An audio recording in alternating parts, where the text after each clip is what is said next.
if like I wasn't a feminist, I don't know what I would be, if that makes sense. Like I don't really have like that's just all I know, I guess. And I guess I haven't really educated That actually myself. makes sense. You know what I mean? Feminism is basically the air that we breathe, and it's the water we swim in, whether people know it or not. It's ingratiated in society. So you may not have any other position other than that. So if you say, I really don't know anything besides feminism, I believe you.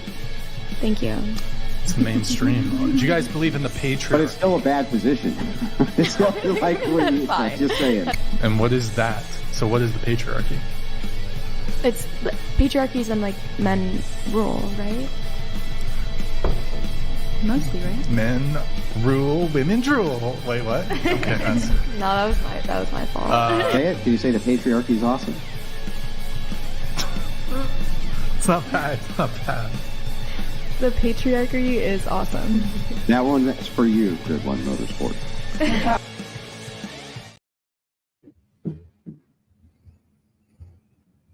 All right, guys. Hang on. I started the show on my phone, so for some reason it's still going.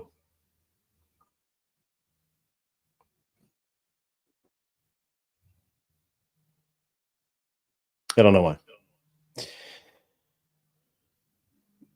We will mute all of it. All right. Okay, now there's no echo. Guys, we're going to have CLOVERTAC on any moment now. That is why I'm in my match garb. I'm actually leaving here to go shoot a match, and since I will be shooting tomorrow, Saturday and Sunday, I went ahead and put my match clothing together. Kat is actually away from her keyboard right now. I'm not really sure why, but she'll wander back in. She'll wander back in. Let me remind Chloe. Where am I, bro? Let me remind CLOVERTAC what we're doing. Yeah, look at that outfit. That's right. Favorite one yet. This is actually so the hat. I don't actually wear the hat on the range, but I do wear the glasses. These are actually my my super high speed shooting glasses. I look like any other range pigeon that's out there. Oh, cat dropped off.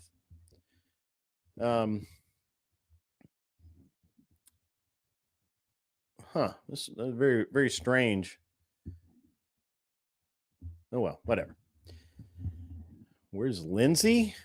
Oh, who the fuck is Lindsay? Yeah. So, yeah, it's good time. It's good time.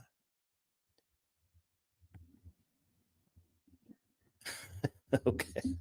All right. So it's just going to be a day to day. I just dropped my son off. He's shooting the, she's shooting my son is shooting the regional match, getting ready for state in sporting clay, skeet, and trap this weekend. He was supposed to be shooting zombies with me in Grand Island, Nebraska. However, he won't make it. CLOVERTAC has joined us. There he is, the man himself, CLOVERTAC. What's How up, are man? you, sir? I'm well, in my dude. match garb just for you. Yeah, you're all pimped out today. I am.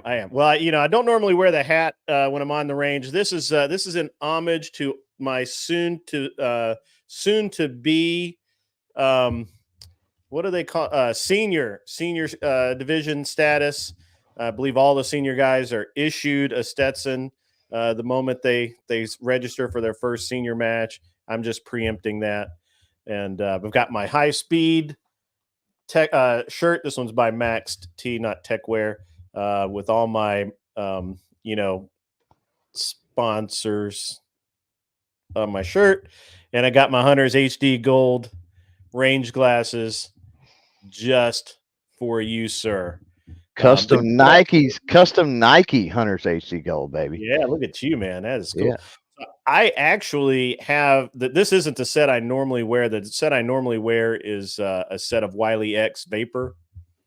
I believe they're Vapors, but I wear a set of Wiley X, and those are cool too, man. I like those. I dig those. Yeah, I've got like 3 pair of the Hunters HD. So Yeah, I'm actually ordering it. I'm ordering Awesome some for my son. I'm going to order some for my son, and then I'm going to order a set for me for flying. I actually wear these when I fly because they're aviators. now, question: do you wear glasses? I wear readers, Okay. so I can see. I see a don't wear country mile. prescription glasses either. So Yeah, I can see a country mile, but you sit me in front of a computer and I can't read the text anymore. yeah, which is I'm very gonna have annoying. I'm gonna have to go get my eyes checked because I probably need glasses at this point. But the cool thing with Hunters HD Gold is they'll swap those out for you. Yeah, Usually. So no, Brian is such a great guy, man. yeah, Brian's awesome. So, so why don't you introduce yourself a little bit to my audience? I know they've seen you in the chat, but let's do the introduction thing. Kat will be along. I don't know what happened. She's doing cat stuff. Yeah, I'm Chris. Most folks call me Clover. CLOVERTAC channel on YouTube, but also podcast world. I don't know what influencer, creator, whatever label I guess you put on it. It's crazy nowadays, but I've been doing it for there's Cat. Been doing it for a number of years. Yeah, mainly I kind of get billed as a 2A guy and an activist when I don't really put myself in that box. I think I fall more in an advocate space and being a creator. I think my role is to amplify some of the other, awesome 2A activists and people out there that really are in the trenches. They're a little more equipped and suited to deal with things like that, I think, than I am. At the same time, whether it's with my youth shooting sports background or the creator stuff or just, being around in the community and that sort of thing, I think we all have a role to play as advocates, right? Sure. And it makes a difference. The battle, we not only have a battle with 2A on the legislative front with politicians, with regulations and laws and unconstitutional directives, but also in society. I mean, we really Yeah, need absolutely. to hammer down and normalize firearm ownership. It was normal for so many years, and it seems like over the last couple of decades, it just continually gets demonized.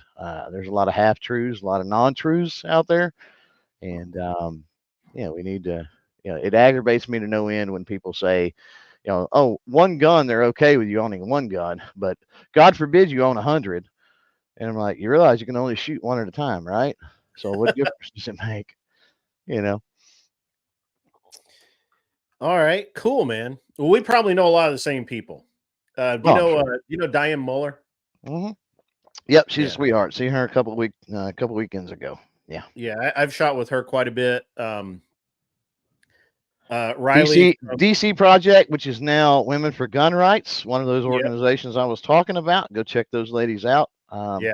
Ladies in every state fighting the good 2A fight. So Diana's awesome. Yeah, she is actually really awesome. She's a retired law enforcement officer. She is a competitive shooter. I've shot against her. I've shot with her. How'd that go? Just curious. Be honest. When I was like 7 and 8 years ago, I was like even with her because I was really a mid-level, maybe slightly higher than mid-level. But once my eyes started to kind of go and then of course she got way better, right? Like, so she, it's like, it was easy for a dude of my mediocre skill to finish well ahead of most women. Right. But as their skill increased, it's kind of leveled out. It used to be that in the competitive world, especially in 3-gun, it was kind of a secret measuring mark as a male shooter if you could beat Lena Mikulek. Yeah. Like because she would usually be she'd be top 10, top 20. And if you could place higher than she did, you'd kind of, you knew that you were doing pretty good. Right. Now, of course, the field is it's so hammered right now, like with just rock stars, that if you finish, honestly, if I finish in the top 50%, I'm like, that's fucking awesome. Of course, I'm older now. I've been doing this. I've been doing 3 guns specifically since 2010 or 11, probably 10, I think. Yeah. And it, so I go way back. I'm deep in the lore of, and I know everybody. You could probably just start naming names. Like, oh yeah, I know that guy. I know that guy. I know that guy. I shot with that guy. Shot this match with that guy. Had an argument with that dude. Whatever. Yeah. The community, the gun culture, whatever you want to call it, community is pretty small. Even if you extend, if you extend outward, not just the competition sector, the the 2A activist sector, the tactical, what am I thinking? The training sector, the industry sector. Like, even if you lump all that together, it's still a small world.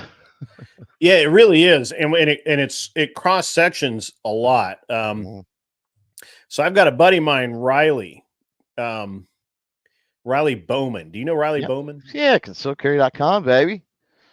Yeah, that's right. So Riley and I have been friends for years. We've shot together many times. I'm sorry. You're sorry about that? I love Riley, man. Riley's good. Riley and Jacob and all them over there. Yeah, they're awesome. Yeah, he's such a good dude, and I think we would shoot and we would shoot like majors, right? Like I've never shot like a local monthly bullshit match with him. It's always where it's like it matters, and we're over there bullshitting, and he does well. He's actually a very, very competent shooter in the competitive world as well. And now he's in the social media sphere, and he's doing a bunch of he does all of any of the tactical quals that come out, the last one was like the something 40, the guy from Ohio, was it? I don't remember what it was, but he would do that, and just all these little, these guys would be like from concealed, put 8 in, reload, move forward 10 yards, put 8 in, and so he does all of those, and he tries to beat everybody's time. He's really good at it. And I like that guy a lot. He's pretty cool. My favorite people probably in the industry right now is Brian and Ken Nelson at Practice Score. They have my respect. If they put a match on the ground anywhere in the country, I'm probably going to sign up and shoot it because they're just that cool. But I go back. I mean, I started shooting when I was a kid, right? So I go back, 40 odd years. I started competitively shooting in college. Wow. Okay. I shot, and so I can take you back, man, to where we were doing bowling pin matches with revolvers. Oh, that's so much fun, dude! Bowling pins. I had a 357 Dan Wesson with the interchangeable barrel system, so I would shoot the 6-inch barrel, and then I would change it to the 4-inch barrel to carry around. And I did bowling pin matches with that. I did. I built a 1911 for bowling pin matches, and then IPSC came around, and IPSC was like, stand in this box, shoot these steel poppers, move to this box, shoot these plates, and they were literally like plates, and then go do something else. It was action shooting, and it's like least literal form. Like there was no actual action. And I actually thought I was doing pretty good at that. I felt I was pretty competitive. And then this thing came out called the aim point. And somebody put one on a pistol. And at that point, if you couldn't shoot, and the competition level ramped up to where if you weren't shooting 400, 500 rounds a week minimum, and some guys were shooting 1,000, 2,000 rounds a week. If you weren't shooting at that level, just don't bother showing up. Oh yeah, just don't bother. Yep. and you didn't have an aim point, and you know, so that's where the gun, and then the Chip McCormick came out with the Chip McCormick, which is now the 2011 kit, which is, you know, now it's been called STI forever because he sold it to STI, and it was STI, and then SVI split off of STI, and the whole gamut of it. And I actually bought an original Chip McCormick kit, and I never could get that gun to work ever. It never worked. And I sold it to a guy in Smyrna, Tennessee, near where I live. And I think a guy in Kentucky bought it because literally 30 odd years later, I ran into a guy and I'm like, yeah, I never did get that thing to work. It's an original Chip McCormick kit. I kind of wish I had it back. And he's like, I think I know that guy. I think I know who has that, like right now. Right. He's like, there's like this whole long story of this, because there aren't very many of those original kits out there anyway. But that thing was $600 back when, like when a 1911, like well, Kimber didn't exist, but like a good 1911 was like $200. Right. Yeah. And it was a plastic grip and the frame. That was it. It was $650. Right. And, Are you taking notes, Kat? Kat, are you Kat's zoned out? Kat No doesn't idea. care.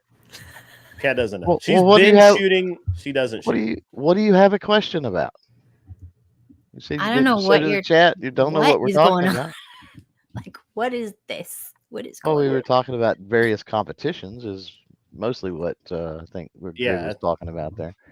I kind of led the conversation astray.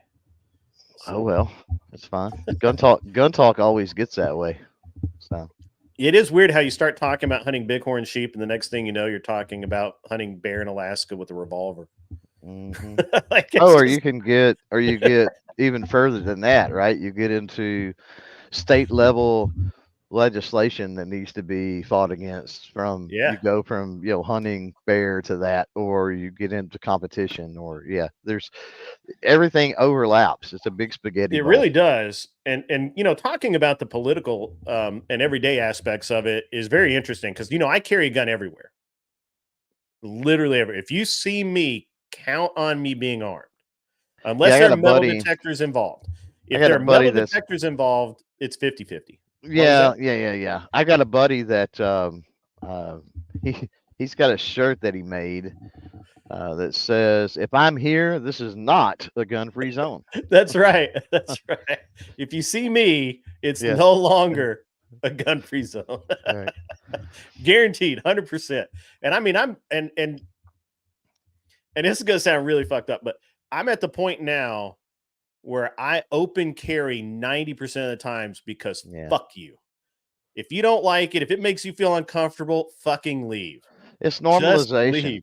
It's normalization, and what Right. people get like in Texas, we had that issue because we were so restricted for so many years. I mean, a lot of people don't realize that, but we were Democrat for the longest in Texas, and so gun control really hammered down in the late 1800s or so, and we just really have now started to claw back since about the 90s. It's been dribs and drabs, Right. and one of those things was open carry. We finally got constitutional carry, I should say, which includes open carry. Before then it was just concealed, and people would lose their minds when you talk about open carry.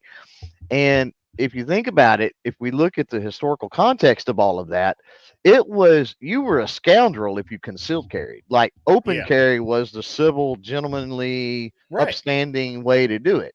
Absolutely. And for whatever reason, nowadays that's got flipped. If you're carrying a gun in public, oh, he must be a criminal or a gangbanger or whatever. It's like, no, it's not. That's not what it is. If you're, if you've got it out there, it's for the world to see. What's the problem? And it starts so many conversations. People are like, depending on what you carry, is that so. Yeah, well, yeah, right. So I carry, and I normally carry a 2011 that I built it's a Commander Link 2011. Mm-hmm. So actually my sponsor here, Tactical Machining, actually it wasn't Tactical Machining at that point. Anyway, it doesn't matter. They it was L10 Machining is what it was, and they made Gunsmith Blank 2011, And they actually sold them like Atlas and all kinds of custom gunsmiths to build their guns on. And I bought a bunch of them to build my own guns. And I ended up talking to the guy who owns it. And he's like, yeah, man, he's like, yeah, I'll help you out. And he did. And so I built a 2011 on an aluminum frame from him, a gunsmith blank. I machined all of the slide rails and machined everything. Perfect. And it's like a bank vault moving it. It's like so good. And but I carry that all the time because it's kind of small and it's relatively light. It's not too much heavier than a Glock. But it's, I have 23 rounds of capacity with the extended mags. And, plus it's cool. And people will see that and they'll go, what is that? And I'm like, well, it's this thing I built. It's really cool. You should buy one. STI now makes one, actually. They used to, I think, what's his name? Chris, starts with a C. Chris, he's he's in the tactical community. He's very divisive. Costas, thank you. Chris Costa. I know like 1,000 Chris's, so I'm like, right. Yeah, I know. And that's the thing is I know so many. I'm like, wait, which one? Yeah. What's his last name? Because I don't, Yeah. And so anyway, he actually had a STI built before they became Staccato, or right as they became Staccato, STI built the Costa version carry gun, which was a commander length with a muzzle brake built in, or a ported brake, and it was really a cool little gun to carry. And I had built mine before that, and L10 made me a bull barrel, which is just super unique anyway, and it's a crazy setup. I really like it. I carry that. I carry stainless 1911 with like rosewood grips. I think we were talking about that in the chat the other day. I just carry really cool looking stuff. And all the time people go, man, that is cool. What is that? And a lot of times I'll be like, depending on where I'm at, especially if I'm in a gun store or something, I'll tell them, hey, don't shoot me. I'm just going to show this guy my gun. Don't shoot me, because I'm going to clear this. And, and I people think I treat that as a joke, but some gunsmith employees some gun shop employees are overly jumpy. So you got to get permission first, or if you're at your local LGS, then usually that's they know. Okay. They all know. But if you're at some place new, always let them know first, and get the procedure, so to speak. That's right. And just say, don't shoot me, bro. Just don't shoot me. I'm not doing anything here. Okay, just don't shoot me. And but I've seen guys do stupid things in gun shops all the time. They'll walk in with unbagged guns, and you're like, what is that? What are you doing there, pal? Stuff that's loaded. It's crazy. Yeah. On the activism side, I'm sorry, I always get sidetracked, man. I love gun stuff. And on the activism side, in Tennessee, I've been pretty active, kinda. And T-Rex here has been really, they've been really super active, and I used to not particularly like Lucas that much. I saw him around, but I didn't. He was like one of those guys. I was like, he's probably an okay guy. I just don't know. And but his family has been just super instrumental in getting a lot of things done, and they're really, like, for as much heat as his dad has taken over the years, which don't go search that, guys. It's not worth it. Lucas and his brothers are super based people. They're great human beings. I don't know. You may have a differing opinion. That's fine. No, I would what I know of them, and I'm not great friends with them or anything like that, but I'm not I know friends who with you're them. talking about. But yeah, from what I know, they seem stand up. I'm not his friend. I just see him, and I know who he is, and I've been at events he's been at, and I've observed him enough now to say he's pretty good dude. He's super based in reality. He has an online persona that doesn't necessarily transfer into his Yeah, a lot of people everyday do life. though. Yeah, that's right. smart. Exactly. A lot of people do that. That's smart. And I think that every state should be following Tennessee and Texas and other states' examples, and a lot are, by going back to constitutional carry, open carry. Yeah, we're over half the states now. We're definitely over half, but I don't Yeah. know if it's 26 or 27 with constitutional carry. So Yeah. we've got the momentum for sure. And the suppressors and I really feel like that the ATF is feeling the heat right now. Yeah, They've been Man, able to how run about- roughshod over people so long. And I Did feel like they're you? Go So ahead. I'm guessing you've had NFA items for years, right? I have a Yeah. I'm I'm an not avid asking- stamp collector. Not asking what you own or anything Yeah. else, but yeah, me Yeah. too. I mean, long before it was cool. Yeah, right. Did you ever think that you would see where 4 and 4s for suppressors and whatnot are coming back in like days? Did you ever? 48 hours. It's insane, dude. 48 hours. It is It's insane. So here's the thing, and look, hear me out on this, okay? Just hear me out. I think I really think the ATF is scared to death of having the F dropped from their agency. I think they've definitely streamlined, and they've been promising to streamline. I probably made a video 5 years ago about some stuff along They've that always lines said. where they were streamlining. So they've been promising it forever. And it's only with for a cat and the people that don't know. Let's back up. Okay. Let's Let me back up a minute. So if you want to legally own an SBR short barrel rifle, SBS short barrel shotgun, a suppressor, in movie terms, that's a silencer. It's a thing that goes, and machine gun, or you want to own an automatic weapon, machine gun, or any other weapon, weapon, a pin gun, or destructive device, a cane gun, things like that. If you want to own a destructive device, you want to own a case of grenades, whatever, you have to fill out it's not a lot of it's really not a lot of paperwork, and it was intended to be a deterrent monetarily because $200 is a lot of money. It costs like double the price of most guns at the time, and sometimes 4 times as much. It's like $3 to $4 grand in modern money, right? And so exactly, and so it was meant to be a financial deterrent. There was never any like background check or anything associated with this. The ATF just sort of made that up as it's gone along. It's procedure. It's technically, I feel like that the way they presented it lately to the Supreme Court is it's not actually a law. The ATF didn't write a law. They have to say that because they're getting hammered on it. It's a procedure. And the procedure is that they do a background check, which is unconstitutional and illegal. But they would literally, and I honestly believe that they've done this as a deterrent factor as well, is they would take 6 months to a year, which means that you would go pay for something. I would go buy a suppressor or a rifle or whatever. I'd go buy my MP5. I'd pay for it. The gun store would have the burden of storing that until the paperwork came back on it. My money is tied up in a safe somewhere. Okay. And I also have to pay the $200 tax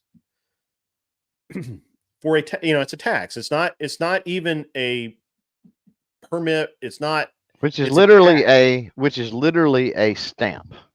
It is a stamp, and which should have been able to be performed in any gun shop in the country. They just like they stamp ammo taxed or alcohol taxed. This is the only area where the ATF has done this. It's so out of bounds, unconstitutional. It's hard to even imagine how this has gone on for 50 or 60 years since before I was born, long before. So here's the deal. So, but gun owners have played along. They played along. Every time I want a new suppressor, back when I bought actual suppressors, I would go out and I'd pay $800 for the can. I'd pay my $200 and I'd wait. Oh, and I for a also had to year. pay, Yeah. the gun shop for a background check, which some of them did them for free. Some of them charged $10, but I've heard of people being charged $30. Isn't that for a stupid? So you've It got to is. have the ATF runs the extensive check for the stamp itself for that approval, and then Yep. when you pick said NFA item up at the gun shop, they run another NICS check, instant And background charge check. you Like for what? it. Like what? And charge What? you for it. Yeah. Which Like I you guess they're just now. went I guess they're through now this- legislatively limited to $10. I think they can only charge you $10 now. Well, here is where it's great to have a wonderful relationship with when I use the term LGS, I mean local gun shop. To have a great relationship. I can't tell you the last time I've paid for any transfers. Now, that being said, I buy used guns all the time. I buy ammo. I buy targets, accessories. Like I'm in there every week buying something, right? So I mean, they get my money. Yeah. So if you are a regular and you will support your LGS, then a lot of times they'll waive that for you. Yeah.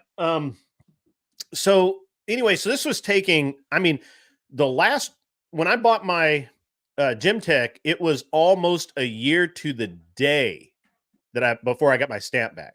It was the first suppressor I ever owned was a Gym Tech. Oh, really? Yeah, it was my first two actually. I bought an SRT after that. Yeah. And so you go down, you pick it up, you pay for your NICS check again, and then you go home with your suppressor. But you've been without your property for a year. A gun store has had a safe dedicated to storing your property, and they're responsible for it. If somebody breaks in, yeah, and the insurance steals it, liability, 100%. They're liable for it, right?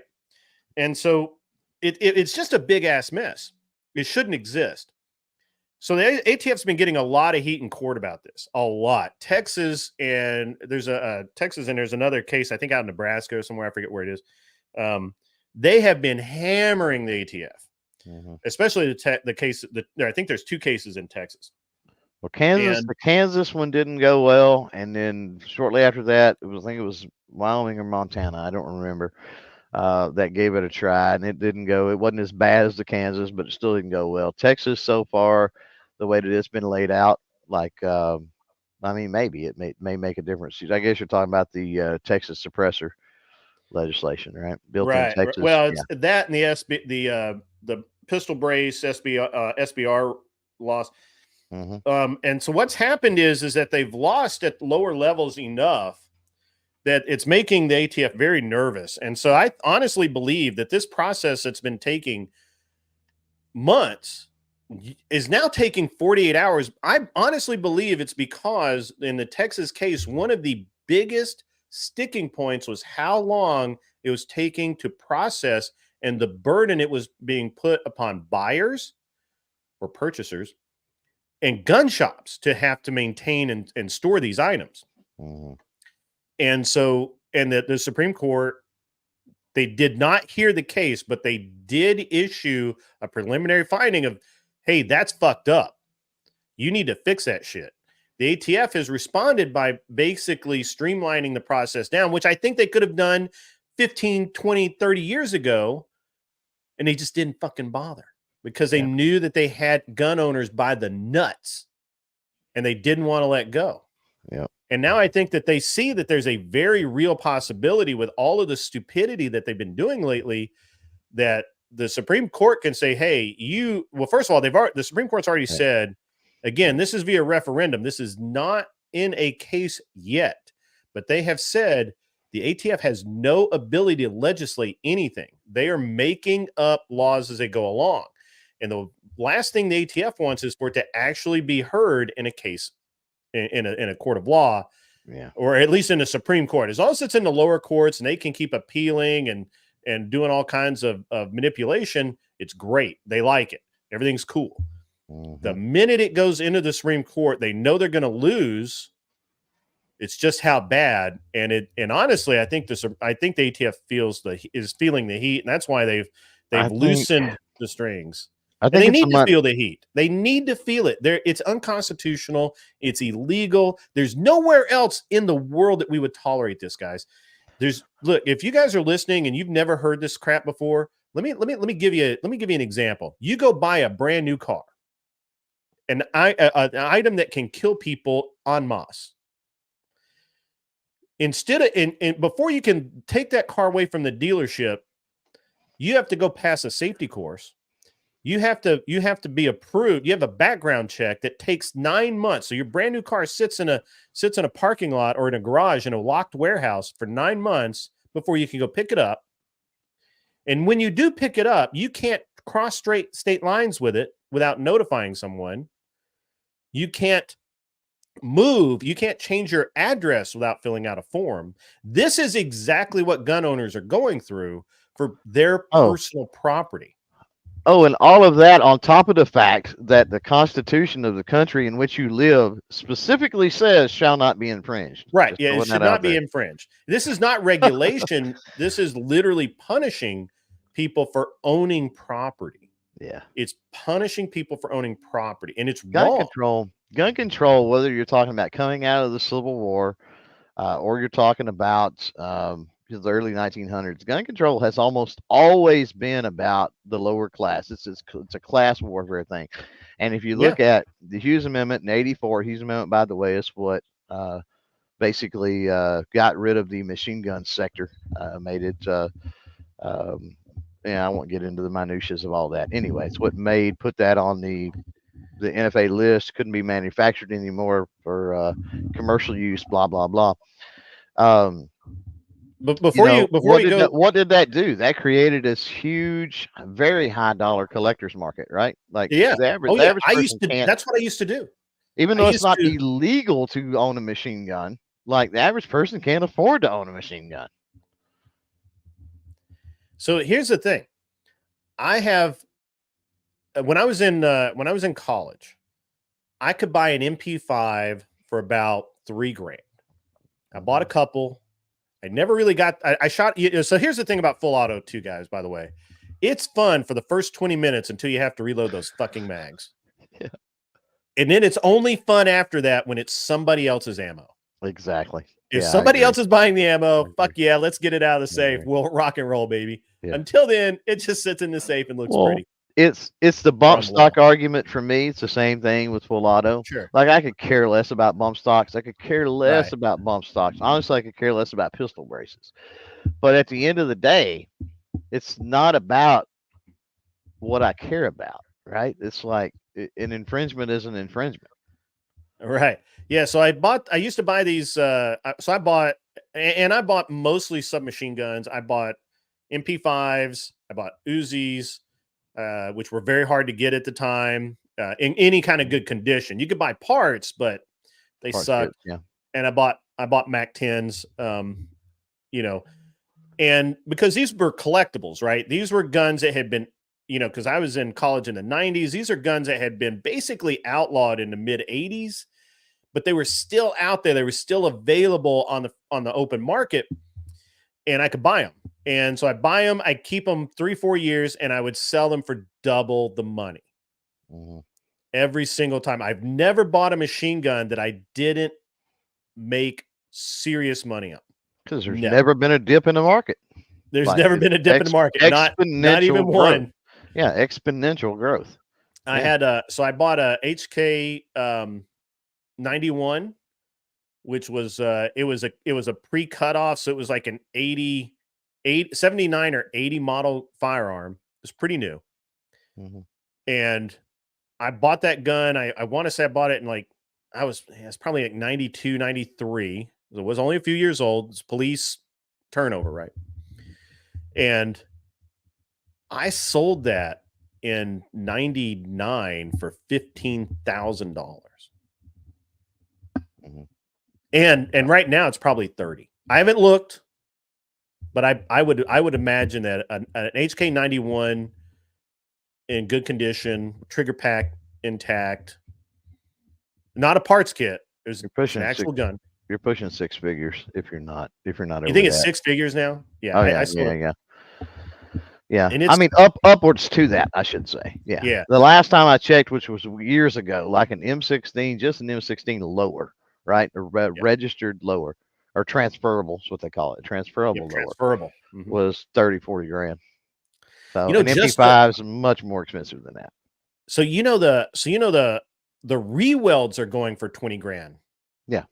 Oh yeah. The re-welds. which Yeah. are that's nuts. It's So crazy. backing up, and there was something out there in chat I think we probably should address here in a second, but backing up to the ATF, how quick it is to get the stamps back now, and suppressors is 4 and 4s, I should say. 4 and 4, if you don't know, is something is already made, you buy it, and it's transferred to you. I do mostly Form 1s now. Yeah, me too. Form 1 is building it yourself. There's different forms. So when we say that it's going fast, it's going one for fast for Form 4s. Anyway, so I think there's a couple of things at play with that, and it's good for us. I think we're starting to see the NFA, especially as it pertains to suppressors, unravel. And I think that's why you see them. So you've got all the arguments against why suppressors need to come off. They're common use. It's actually a safety device. It's not a firearm, even though you fill out a 4473 just like you do a gun for a suppressor. You can't. A suppressor doesn't work by itself at all. So there's no reason for it to even be in there. And then you've got the whole issue you brought up with tax. It is a tax stamp. ATF doesn't have the power to levy a tax, folks. Like, it don't work that way, right? Or to enforce even a tax. So why is it even going through the ATF, right? So if you petition the IRS or something, I'd be like, okay, at least that is consistent and makes sense. So there's a lot of things about it I think that are screwy. Well, what they charge you and with too. If and you're caught with a suppressor, what they charge you with is very interesting too. We'll get to that in a minute. Don't let me forget. But what I'm saying is, I think they see the days are numbered on that, and they want to get as many of those $200 as they can get in that short-term time. I think it's a money grab. That's what I think it is, but in a good way, a money grab in a good way. Right. Well, you're not wrong. You're not wrong, because I do believe that. Because all right, so it's maybe a year before it hits the Supreme Court. They've just about exhausted all of their bullshit. It's already been issued. They've already the Supreme Court's already heard the points and issued a referendum. So that means it's pretty damn close. So let's say it's 2 years out. In 2 years, the political landscape is going to be even more conservative. It's going to be even more fed up. There are more new gun owners every single year, more first-time gun owners every single year. And there are more people that are waking up going, why the fuck are we regulating a short-barreled rifle? Why are we regulating any of this? This is dumb. And it never made sense to begin with. Arbitrary. Right? It's completely arbitrary. And it never made sense. That's actually one of my big problems with the NRA is it started that bullshit, and it never, and it's agreed every single time. Not officially, but yes. There were people in the NRA. If you go back and listen to the 34 or read, not listen, you can't listen. Yeah, you can't listen to the tape recorders. Go back and read the committee hearings and stuff from 34. Kat, what did they say back in what did they say back at that meeting? You were there. Yeah, that's not even fair. Not even fair. But yeah, like it's even on its face when you look at it. Short barrel shotgun, it's 18-inch or less than 18-inch. Short barrel rifle less than 16-inch. Why wasn't both 16 or both 18? Why was it so? It's so arbitrary that depending on whether it's a shotgun or a rifle, the length is even different. Like, it makes no sense. You can't legislate arbitrarily like that. It doesn't work. It's really stupid. And there's it's just really stupid. So before I go too much, we'll take a break. We'll calm down from the legislative stuff. Man. Too late. You said before we go too far. We'll percolate for a bit. What would you recommend as a first handgun? Glock 26. So I only recommend Glock 17s and 19s as first handguns, pretty much across the board. You can get away with a clone like an IWI Masada or a SIG P320 or a VTAC, any of the tactical Tupperware, you can get away with those. But generically, go buy a Glock. The best thing about a Glock is they're cheap. They don't cost much if you have to use it as a drop gun, and you can move on from them pretty easily, and they're a good platform to start with. I always recommend a 17 or a 19. Generically, I think a 17 is a better gun, but I think most people should probably just buy a 19 and be done. Call it a day. What do you think, Clover? I would agree with a 19. That's probably the most popular handgun on the planet, you know. Yeah. So I would agree with 19. It strikes that balance between 26 is a little small, 17 is a little big. So that 19 is kind of right there in the middle. And you're right. Most mid-size 9mm handguns are Glock 19 size, right? So I mean, Yeah. it's kind of right there in the frame. But it kind of depends on what you mean by first and what you're going to use it for and your budget. And it's just such a loaded question when people ask that. So you got to And we realize talked the other day. We were in chat. if you ask 5 people that question, you're going to get 5 different answers typically. So, and none of them are necessarily wrong. That's the crazy thing about it. The interesting thing about it, and we talked about this the other day in chat, that you kind of have to go with like, first of all, I don't believe you need a first handgun. You need a first handgun set. Okay. And that set needs to consist of a Glock 19, either a Browning Buckmark or a Ruger Mark II derivative, either a 2245. My personal favorite is the Traillight 2245, but a standard bull barrel 22 Mark II is great. I also believe that, some form of revolver is not, not a miss. I'm not a revolver guy. I do have them, but I'm not particularly a revolver guy, and I think that they're overrated as far as reliability. And probably in 38. I mean, in 357. Yeah, 38, that way you've got 357. the option of 38. It's gonna Yeah. give you the ability to shoot 2 different power factor loads through that thing, and so that will get you accustomed to carry ammo. Typically is a little more oomph than your normal range ammo does, and so being able to switch up between 38 and 357 will kind of get you used to that in a way. Like that. I like all of that. Yeah. But I think you need 2 or 3 guns to start out with. And I would almost always recommend, if you just don't like the Buckmark or the Mark II, buy one of the good 22 clones of a tactical gun. I actually have the new SIG 22. Mm-hmm. It's not bad. It shoots well. It shoots well. It's relatively reliable for, a 20-round mag gun. But nothing beats my Kel-Tec 22 Magnum. The P30. Really? Nothing beats that. Yeah, I love that gun. I know that other people have had. I know that years ago they had a problem with barrels blowing up. Hey, whatever. Mine's been great. I love that thing. It's all. I love 22 Magnum. I think 22 Magnum should be in everybody's bin.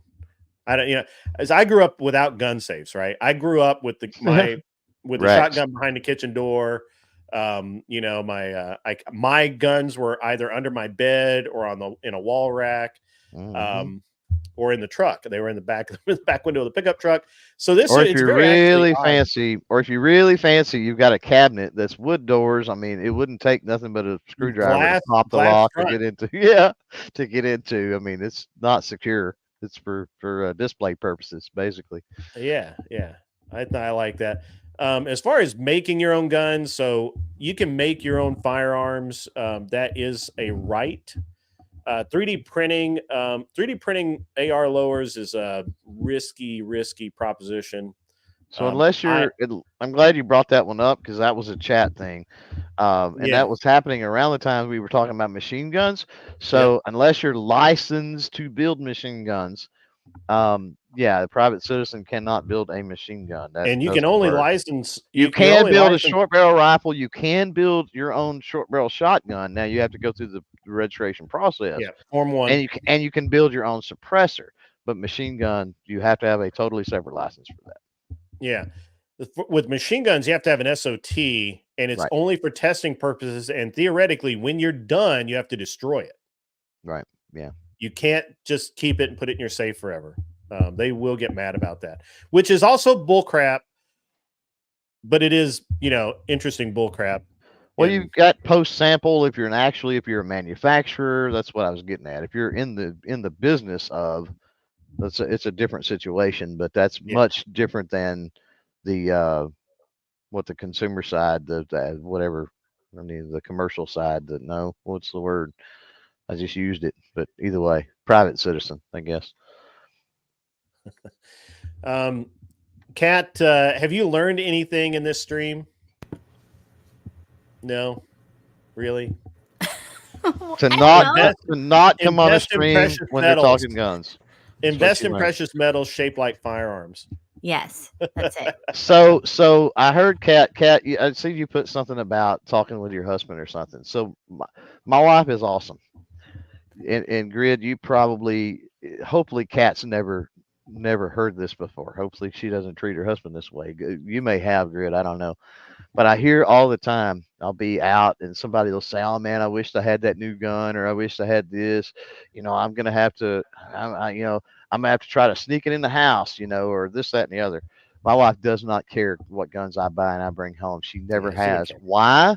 Because she realizes the investment of that.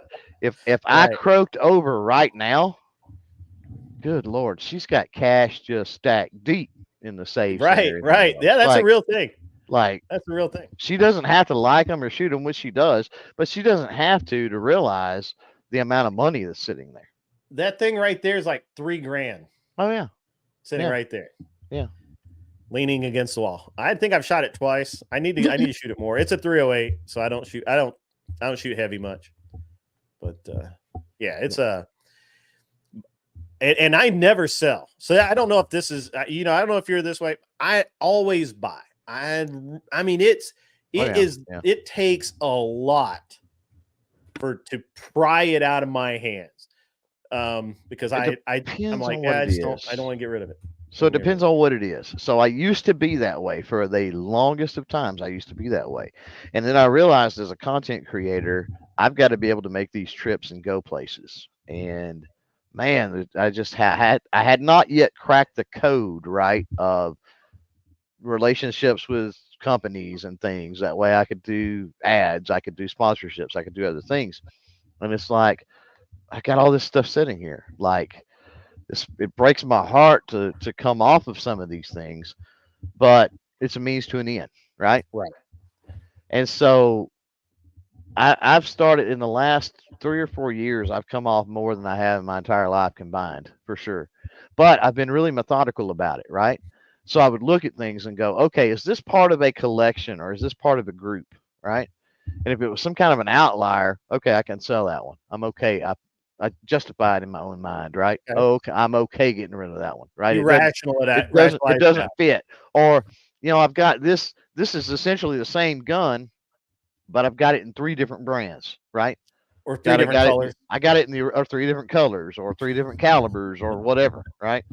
And so, hey, I'm going to come off of the one I shoot the least or the one that's the least valuable or whatever the case may be. It's interesting because I did that a few years ago. I got rid of, so I had 40 and I had like some 10 millimeter. I had all this. I had like a bunch of weird 356 SIG or 357 SIG. I had some other, I just had a bunch of randoms because you just buy something, you buy another one because it's cool or it's on sale or whatever.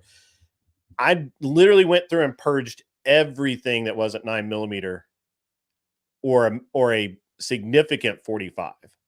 Like it had to be like a cool 45 for me to keep. I don't have any 40s left.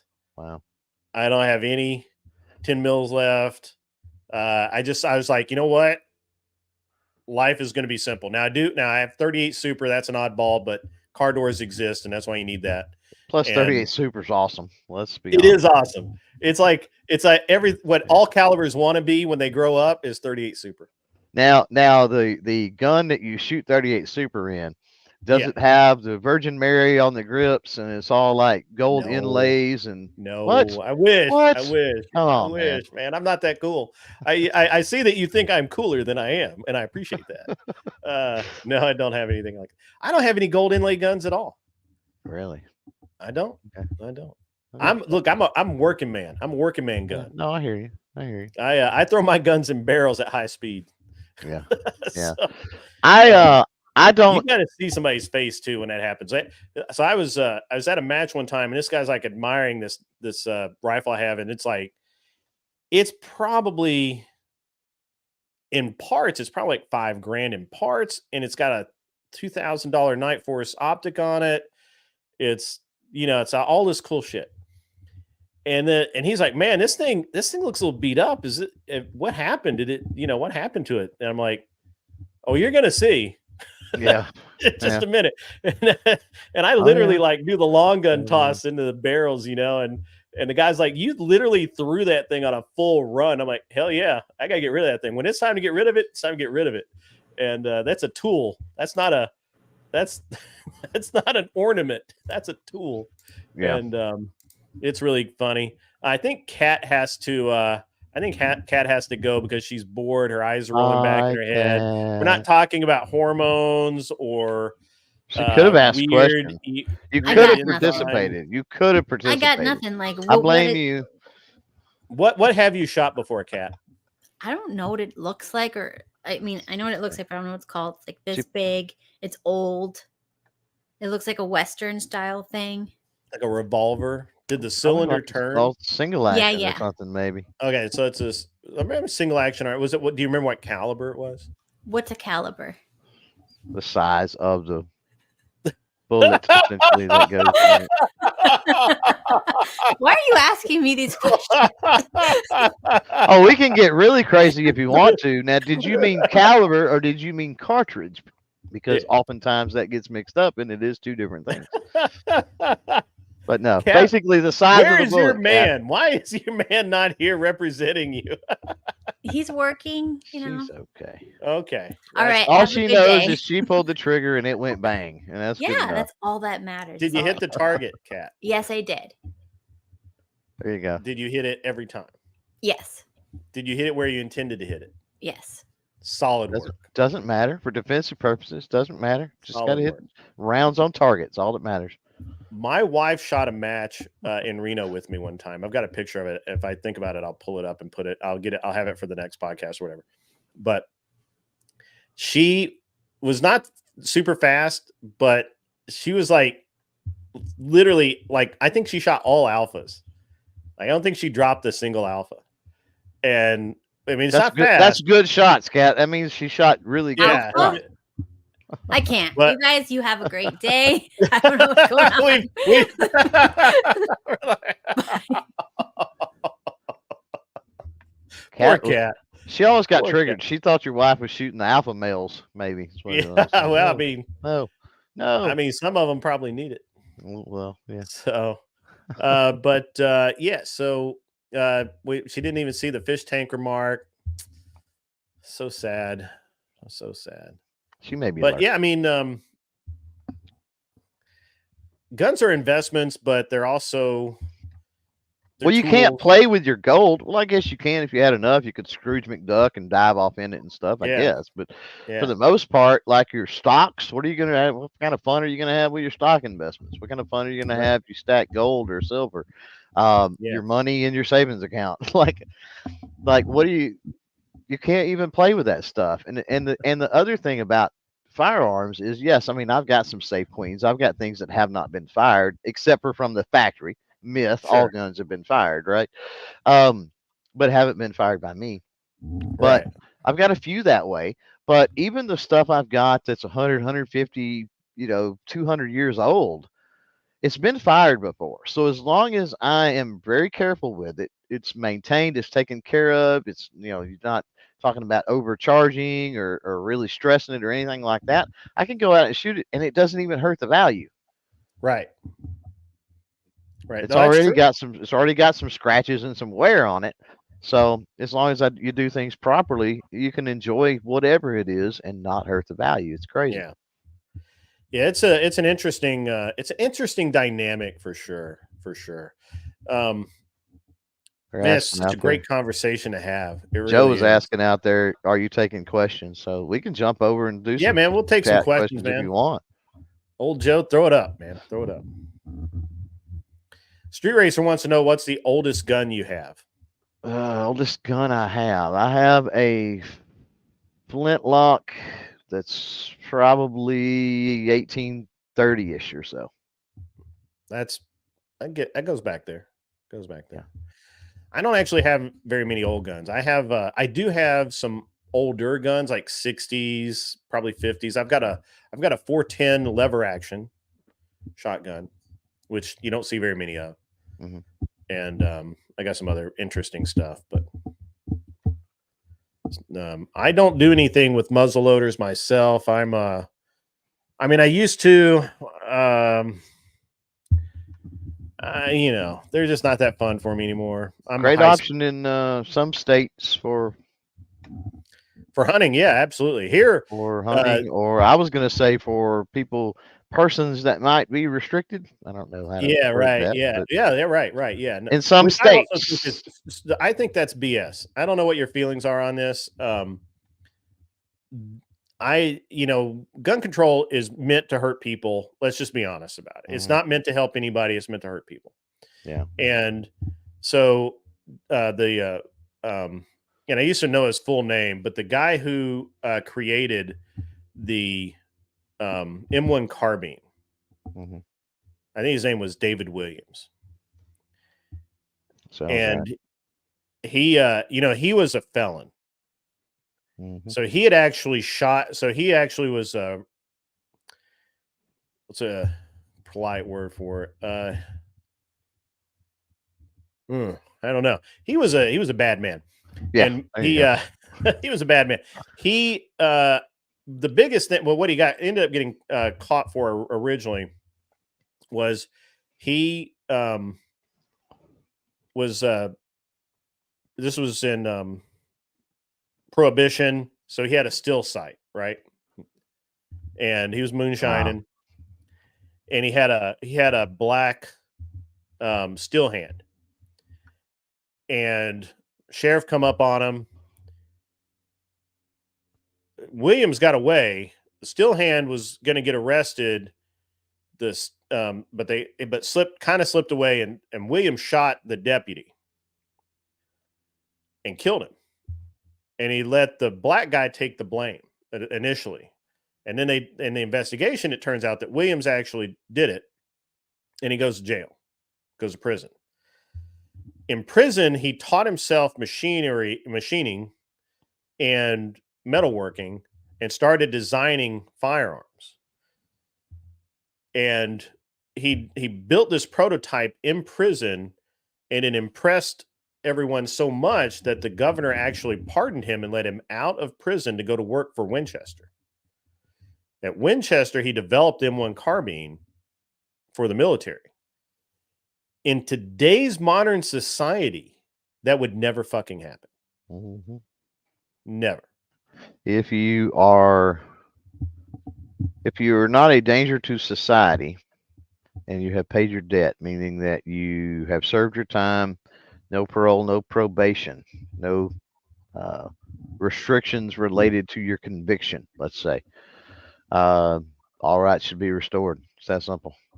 And I know people will make the argument based out of emotion, and I understand it, but they'll make the argument, well, what, you're telling me that if somebody murdered your mother and they got out of prison, well, odds are somebody that murdered my mother probably is not getting out of prison. Right. And if they have, they've paid their debt to society. Let's say it's manslaughter, right? Let's say it's a drunk driving case. They made a mistake. They made an error. Right. Well, at some point, forgiveness has to kick in.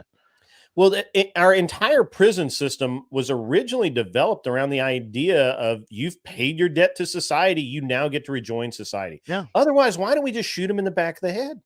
Yeah, might as well go. I mean, why do we keep third people world alive? Yeah. Right. If you're going to ruin their life forever and take rights away, right to vote, right to firearms, right to defend themselves, if you're going to take their rights away, why not just shoot them in the back of the head right then and be done? Yeah. Oh, our country, man. Just give them their rights back or whatever. Incarceration rates for our country is insane, dude, considering we're the greatest nation on the face of the planet. That's true. You're right. Absolutely right. We agree on that. What reforms to current gun laws would you like to see? I'll go first because it's very short. 0 gun laws. 0. You should be able to get them from vending machines at the football game. Well, the Second Amendment can make a profit doing it. Yep. Second Amendment is your gun law. Yeah. Yeah, there's one, Yep. and that's it. The issue with that is if you're talking about what should be added, what type of gun control should be added, I will point you to the flurry of gun control that has been enacted, and we even talked about the arbitrary, nitpicky gun control, very specific in a lot of cases, gun control that's been enacted over the last 100 years. And I would say, why do we need more? Why are you complaining that we need gun control when we've had this flurry of gun control for the last 100 years? Obviously, gun control is not works if you're still complaining that we need gun control. Maybe we need to try it the other way, right? Right. So I mean, look, folks, let's get rid of all gun control. Let's do it like the AWB. Let's do it like the assault weapons ban in '94, right? They came in '94. They said, "Hey, we're going to do this assault weapons ban, but it's going to sunset in 10 years." By the way, I think all legislation should be that way. All legislation should have to have a sunset. Absolutely.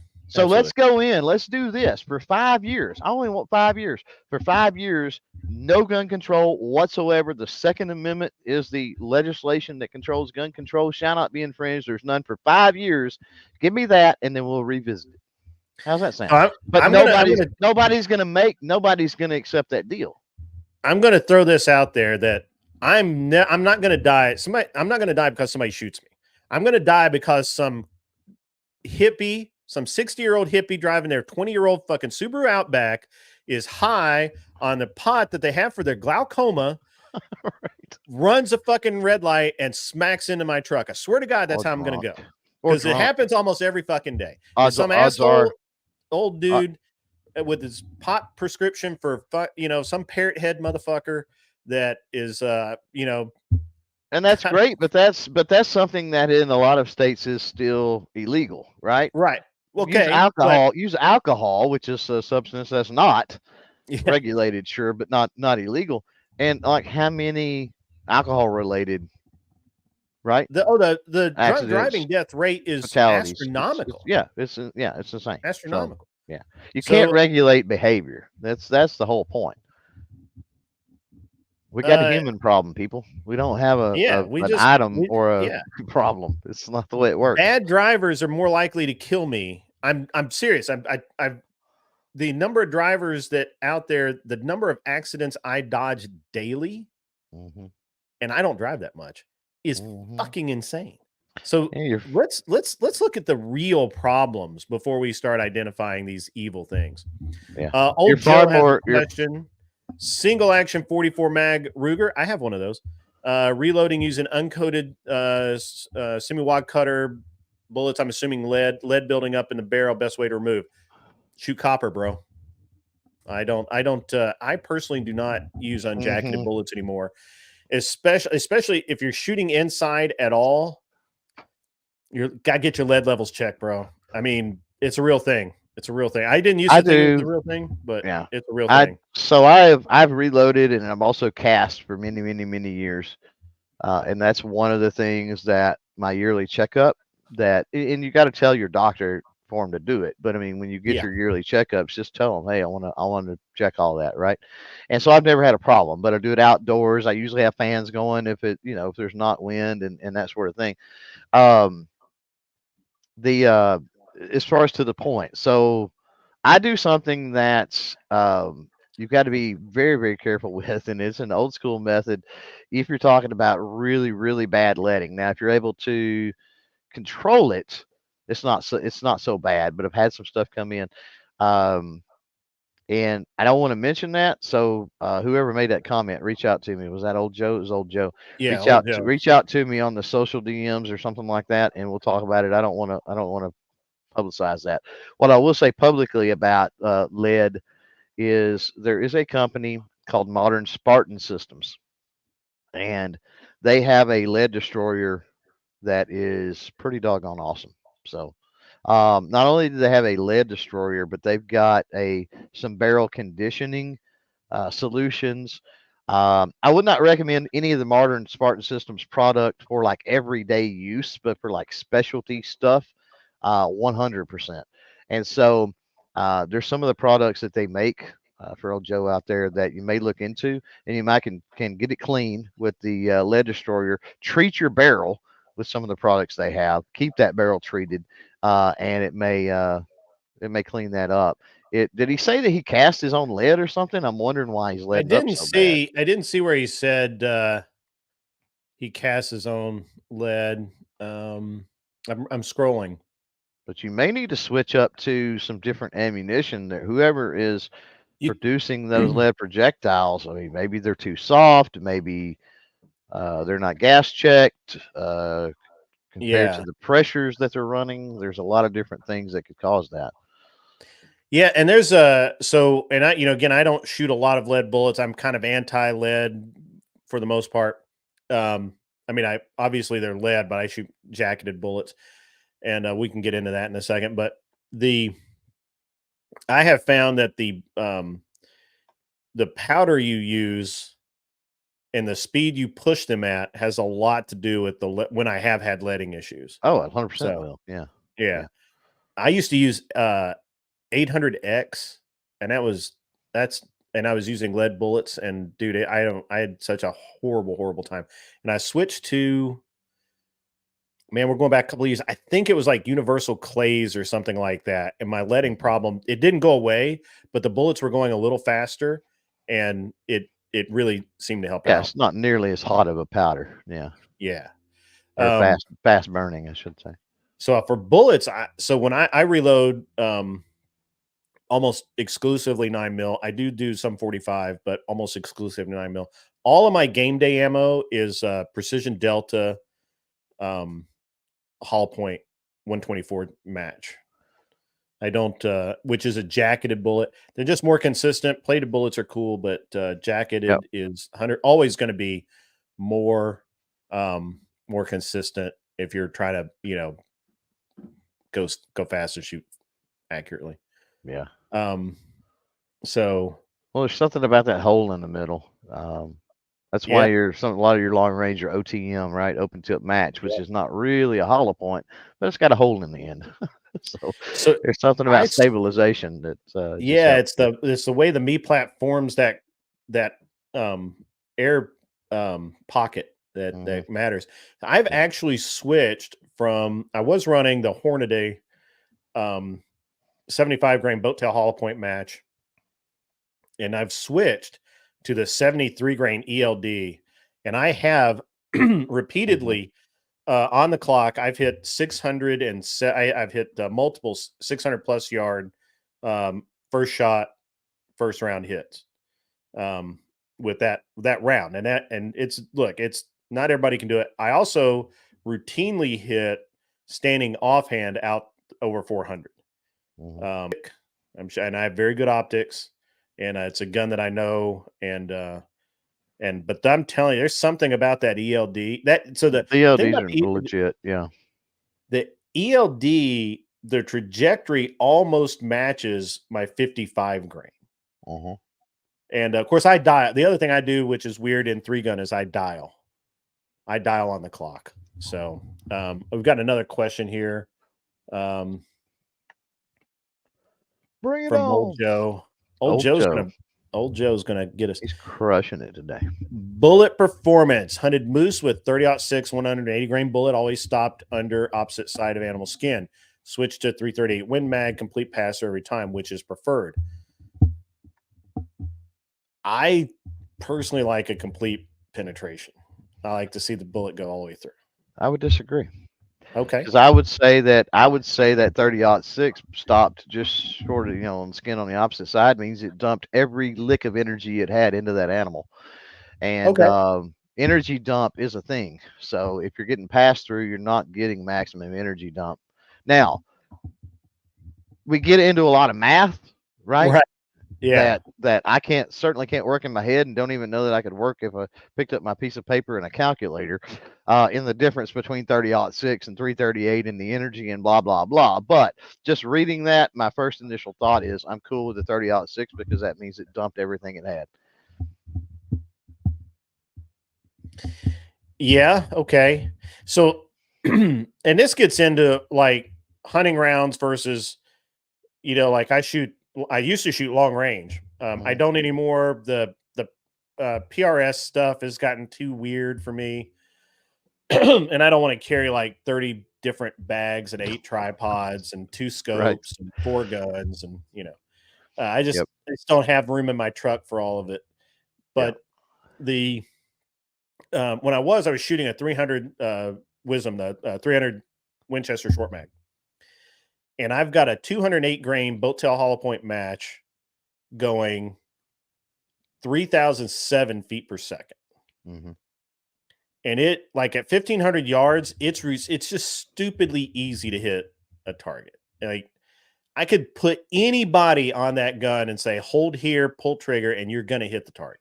Mm-hmm. Yeah. And everybody, I've repeatedly heard that, that's a really heavy bullet. It's, why am I going so heavy? Why am I pushing such a heavy bullet so fast? Because obviously my recoil is higher with that. Unsuppressed, it's really not fun to shoot. It's not horrible, not fun. And what cartridge are we talking about? Huh? What 300 cartridge short are we mag. talking about? Oh yeah, 300 Winchester short mag. WSM. Yeah, okay, gotcha. Yeah, and so I get a lot of questions about it from people who are shooting like 6.5 Creedmoor, and they're shooting 6mm Creedmoor. They're shooting the 6mm Nosler or 6mm Lapua, 6.5 Lapua, because they're running the same speed, but they're running a really light bullet. And I'm like, but that 208 grain ballistically is amazing. Like just it goes very far. It doesn't have the same drop that you would expect, and it's ballistically it's a great bullet. Now, is it modern? No. Is a 6mm was it the hot one now is a 6x55, 6x whatever? I don't know. I can't keep up with it. It's a new caliber every year. So it's probably better. Yeah, it's probably better. And he probably does the same job. But I love that round. I mean, it was great. And it was just so simple to put anybody on the gun and they could hit the target. Because it just it didn't care about the wind. It doesn't care about, the drop is very consistent because it's a heavy bullet. And I'm pushing it just super fast. Right. Now my barrel life is, measured in rounds. So I'll agree that, my barrel life is probably not the best, but once you start getting up above 3,000, it'll definitely get into your barrel life. 3,000 feet a second for those out there. Yeah. It's a hot. I mean, it's hot. It's supposed to be hot. And I have hunted with that gun. I just don't it's a heavy ass gun, so I don't hunt with it very much. So for most deer, I'm hunting with my standard 223 AR with I have a load with I'm gonna get it wrong. It's a weird like 68 or it's basically a heavy varmint bullet. And it just explodes in a deer. Maximum energy transfer. They drop, bam, right there. And in Tennessee, it used to be illegal to hunt with a 22 caliber sized bullet. Right. It was really stupid to me because if you could go to a 243, which had inferior ballistics, and be fine. I think so. Yeah. Here, it's always been just can't use rimfire. So. Yeah, that's probably Well, Texas is Texas that way. Legally, let me back up. Legally, wink, wink, can't use rimfire. Yeah, right. But a lot of there's been a lot of poaching roadside shots taken with 22 mag in Texas. I can promise you that. I don't know the stats, but that's why I say legally speaking. Yeah. Yeah. So and I just prefer honestly, I'd rather take my AR. I've got a light one that's, because of course I'm in Tennessee, so we're in the woods. Yeah. I'm not getting a shot past 100 yards unless I'm over a field. Well, that's what here. I mean, I'm typically going to run, like a 300 blackout or even a 30-30, here. Because, if you're getting 100 yards shot, that's going to be about max. Right. So, And I like my 300 blackout too. My 300 blackout suppress is what I use in neighborhoods. So, and I say neighborhoods, I've got 20 acres and some fucktards have built, there was a 40-acre cornfield on one side of me and it was perfect. It was perfect because you could shoot your rifles out that direction, no problem. And they fucking built houses over there. Built like 5 houses. And now they're right in the damn way. So it's great because all the deer are pushed into my 20 acres a little more. So there's a lot more activity. But now I'm the only one I allow to shoot rifle there. Everybody else has to be archery only, and only allow 2 guys to shoot there or to hunt there. And there was a similar issue. It's fairly local to me. It's been at least a decade ago now, probably, but there was a range that was there forever. It was a gun shop and a range. It was there forever. It was there for 30 years. I don't even know, a long time. And the land behind it was sold, and then they ended up breaking that up and putting like 4 houses on it or something. And they built the houses. They went through all of that mess, and then they sued to get the range shut down because it's dangerous. It's shooting. They're shooting in our direction, even though there was berms and there was everything else. And they lost ultimately. Because they were like, hey, you knew the range was there. At least you should have been. You did your research to buy the land. You bought the land. You surveyed the land to break it up into lots. You surveyed the land for building the houses. You had all the time building the houses. Like you didn't notice you're the one that built the house there. Your fault. Well, that's actually so I still shoot on my property, and I've had them call the sheriff out. And my tenants have had the sheriff called out, and the sheriff tells them every single time, we're not going to do anything because it's totally legal for him to shoot on his property as long as no projectiles are leaving the property. It's totally legal. He can shoot there. You can't do anything about it. We don't care about the noise. He's, and so they call all the time. But when I hunt that property, I use a 300 blackout with a can on it because, it's quiet. My tenants don't care, Yeah. But, one of my SBR, matter of fact, my first 300 blackout SBR, it is so specialized. Like I can sling projectiles. I can sling 300 blackout, 265 grain, 300 blackout projectiles at just 650 feet a second, and it cycle, which is like pellet gun speed. That's below pellet gun speed. But yet it will cycle. It's pretty crazy. So, and of course it's adjustable. But anyway, that thing, you would talk about suppressors, silencers, like in the whole movie thing, and it's never as quiet as the movie. That one's probably as quiet as the movies. But it's a very, very special girl too. It's been a lot of customization work done to that one. I have a 10-inch Form 1 that I built. It's all titanium. It's the only can I have, I think, that's not welded because it's, I could have, but I didn't. Yeah. And I wanted to be able to clean it. And I have it on a Keltec, RSB. Yeah. And I'm telling you, you hear the impact of the bullet. Oh yeah. The impact of the bullet is louder than the gun. I had a gun. I was on an indoor range one day, and I had one of the employees standing there next to me, and you just heard the impact of the bullet on the backing plate. And this was a 223 supersonic. Of course, they didn't get to go supersonic because it's only 25 yards, so it's barely you're barely having a shockwave back to you. But it was just like, it was crazy quiet for what it was. And he was giggling. It was just like so hilarious. All you heard was click thump. You heard the hammer fall and you heard the thump, the hammer fall and the thump. And I love that thing. And with the 300 black, it's even worse. I mean, it's just like you hear, I mean, it's hearing safe outdoors for sure. Hearing safe probably indoors. Yeah. You know, Yeah. it's but I don't like shooting subsonics. I do occasionally, but I'm not a subsonic guy. The 20 feet of drop at what, like 150 yards is kills me. Drop is a thing with subsonic. Yeah. Yeah. You want to be in under 100 for sure. You know, probably more like in under 75. You know, Yeah, quite absolutely. Absolutely. Yeah. And that's actually what so I had a 300 Whisper, Mhm. the you know, which is 300 The blackout. OG blackout. Yeah. Yeah. Yeah. So I A had little a different 300 a little Whisper. different in the throat, but other than that, Yeah, yeah, no. And it was great. I liked all of the Whisper cartridges. yeah.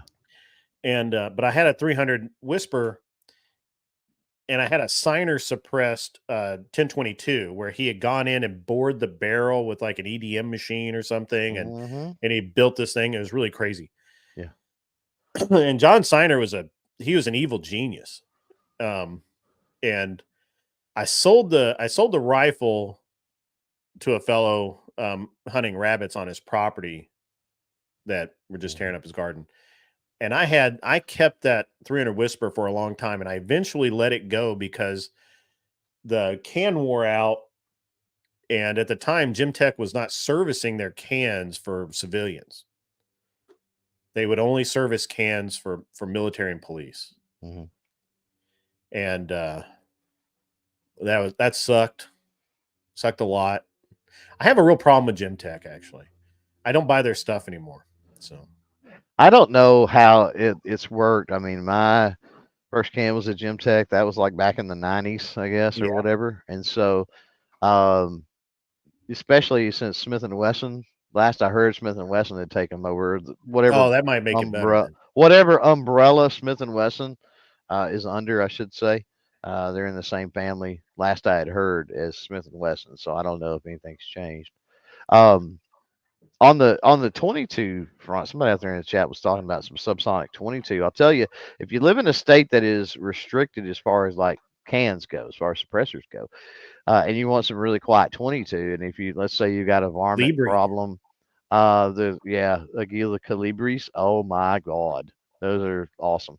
Now they're not going to cycle, so you know you got to shoot them in a They're bolt gun bolt action. or something, but Revolver.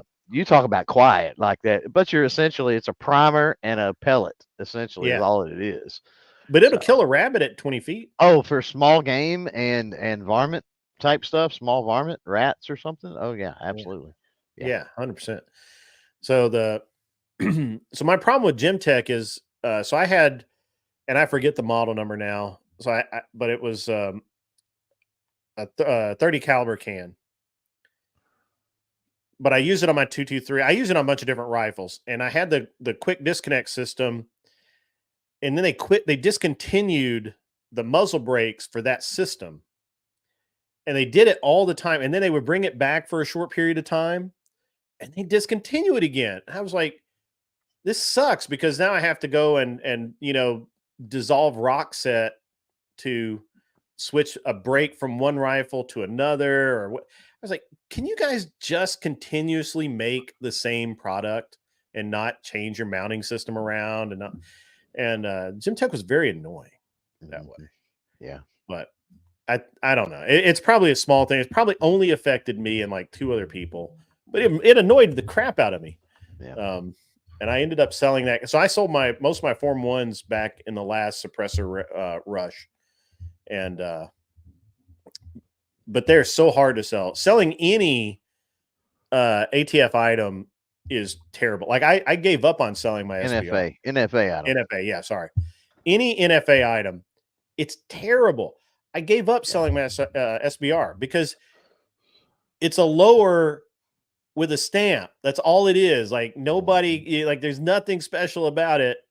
Yeah. And anybody can go buy a lower and apply for the stamp, and it's the same waiting period. It's like there's no benefit to them buying your SPR. Yeah, if you get into NFA, non-machine gun NFA, if you get into non-machine gun NFA, and you're talking about, you know, if it's not old collectible curio and relic type stuff, be prepared. You're just gonna own that forever. Like right, exactly. And I gave up on selling 100%. I was like, this sucks. It's not going to happen. It's just dumb. And trauma, bullet energy transfer is bad. Blood vessel rupture. Yep. Tissue cavitation. Is That's that a problem in hunting? You want good meat or so? Not really. There is meat loss, which is why we typically try and aim for the shoulder joints. That's why you don't see a lot of experienced hunters go for heart shots, because you're going to tear up a bunch of good meat. Or you go for soft tissue, right? So if you go in, talk about a deer, if you go in behind the shoulder, you're getting into heart, lung, soft tissue, where that energy is just going to blow things apart. But you're not hurting meat. The quicker you can, so energy, and it's funny. What made me realize, or one of the things I think that made me realize how important energy transfer was. There is some shotgun slugs from a company called Duplex, DDUPLEK, I think, maybe, or something. You guys can Google it, but they're wicked looking. They got a variety, and there's some wicked looking slugs on the box of those, because I've ordered a bunch of those because they're wicked. It talks about how these are designed to hit with so much energy that it immediately will shut down the what am I thinking? The brain circulatory system of said animal. So what happens is when you get a lot of adrenaline rush and a lot of things like that in an animal, I mean, it can. Oh, it'll run. Potentially, it can. Well, I'm talking about it affecting the meat. I mean, it particularly heightened levels of that and stuff can. So the more energy you can dump, that'll shut down that circulatory system. The less of the blood flow there is to carry a lot of that stuff. And so, but it's, again, you get into a lot of personal preference, I think, with people or whatever. But for me, energy is where it's at, whether you're talking hunting or self-defense. Yeah. Energy, to me, energy is where it's at. And there's two factors to energy. People talk about penetration. Like, who cares about penetration? But your velocity you need for your energy, and surface area, because the more that projectile will open up, the more surface area there is to displace said energy. So there was a keep that in mind. There was a 223 round made for police and the FBI and all of that. I don't know if it still exists because technology's come pretty far, but it was basically just the base in a hollow form. Mm-hmm. And it was literally made to turn itself basically inside out in any kind of fluid. And if it hit something hard, it didn't have the weight. Like if it hit like concrete block or drywall or whatever, it didn't have the weight to really penetrate. It would just kind of fragment up. Almost like a frangible. Very much like a frangible. It wasn't a frangible, but it was such thin material, it would just kind of break apart. Yeah. And it was specifically meant for hostage situations where they want instant kills. They want, and they know that they may have to take a head or a K-zone shot because of body armor. Mm-hmm. Yeah. It's specifically made for that. I don't even know if like normal people can buy it. I saw this demonstrated, and the amount of fluid displacement is just because you're talking about something this tiny, right? Like 22 size, mushrooming out to like that, it's like huge in almost in like an inch or two. And it's really crazy. It's really crazy to see. It's I wish it was actually available to normal humans, but unfortunately so much technology is not. Mm-hmm. So but it was a very specific round made for a very specific purpose for HRT and guys like that, and it's probably been surpassed in technology, right? Like we've come a long way. So oh, the 223 versus 556 argument never dies. Never dies. No, it doesn't. Yeah, remember the pressure though. Is that pressure? The PSI she's talking about pressure. That's chamber pressure. So it's chamber pressure. And 223 fired in a 556 will have higher pressure because of the neck angle and all that. The throat is the Yes, the easiest way to throat. put it. It's actually the lead, but lead is spelled Lead. So when you're on the interwebs typing it out, it sounds like you're saying lead, and people think you're talking about a bullet, and it gets confusing. That's right. Yeah. So I usually Yeah. say throat, the chamber People throat. think that if you fire 5.56 and a 2.23 that you're going to blow the 2.23 up, but it's actually the opposite way around. If you fire the wrong 2.23 in the 5.56 gun, you can hurt yourself. And interestingly enough, that theory is completely opposite between 308 Winchester and 7.62 by 51. Really? I see. That's something I didn't. I don't pay attention to three. Yeah, you don't want to shoot commercial. You don't want to shoot commercial. A 308 Winchester is higher pressure than 7.62 51. So if you've got, and it's also true with 30-06 and 7.62. Was it 7.62 56? I think. I think it is 56. If you're talking about M1 Grands and stuff like that, unless you've done some work with the op rod and all that in your M1 Grand, be really careful shooting commercial 30-06 through that thing. But yeah, 308, same way. If you've got old M1As or something older that's designed FAL, for example, which I've got mine back there. But I typically shoot the junky steel case stuff, and the pressure's fine with it. It's marked 308, but it's really not. If that makes sense.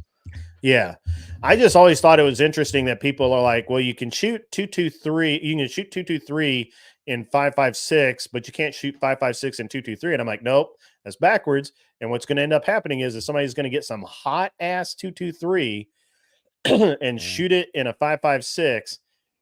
And it's going to hurt that gun. It's probably not going to hurt you because, most modern guns are over engineered, but it is possible entirely. And it's really an older thing. So I would say anything built, anything new, anything built since like the 90s, you're probably not going to have any issues. But if you're talking about the 80s, or there could be some mini 14s chambered for 2.23 that, depending on the 5.56 you run, is some other thing. Or you get what I'm saying.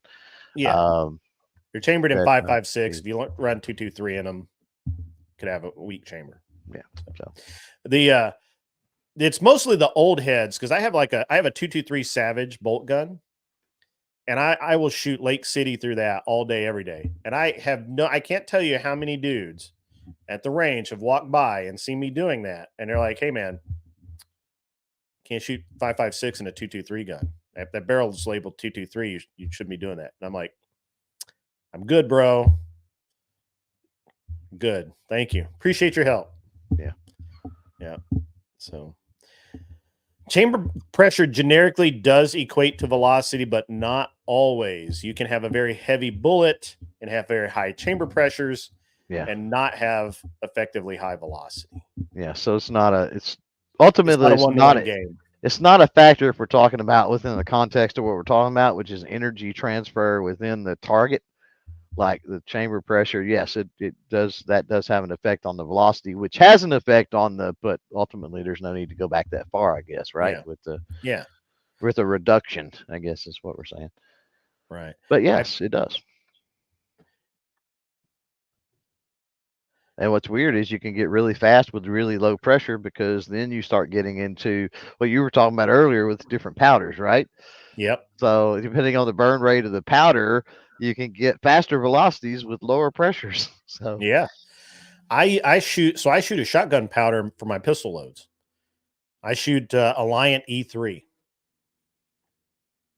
And it's super clean burning. It's super consistent, and it meters better than anything else. I used to shoot tight group. Yeah. And it's so fucking dirty, man. Yeah, that's a problem. I mean, when I can literally see where the plume has gone over my gun from the carbon tracking, I'm like, this sucks, man. I don't like this. Yeah. But I really do like the E3. It's super consistent. It measures very well. Tight group also, in some powder measures, is finicky, and tight group is a powder where you can blow a gun up with. Tight group is it's very narrow range between great and blown up gun.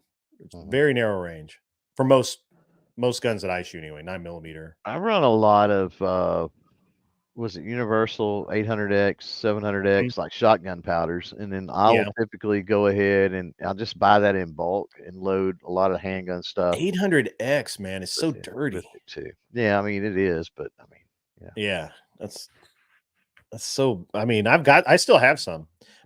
I still have some. I'm very, but I'm pushing the envelope, right? Like, yeah, with my, well, especially with rifle stuff. With my rifle stuff, I'm shooting the 73 ELDM. I probably shouldn't say this publicly. As a matter of fact, I won't give the exact number, but I am very, very high above the stated maximum. yeah.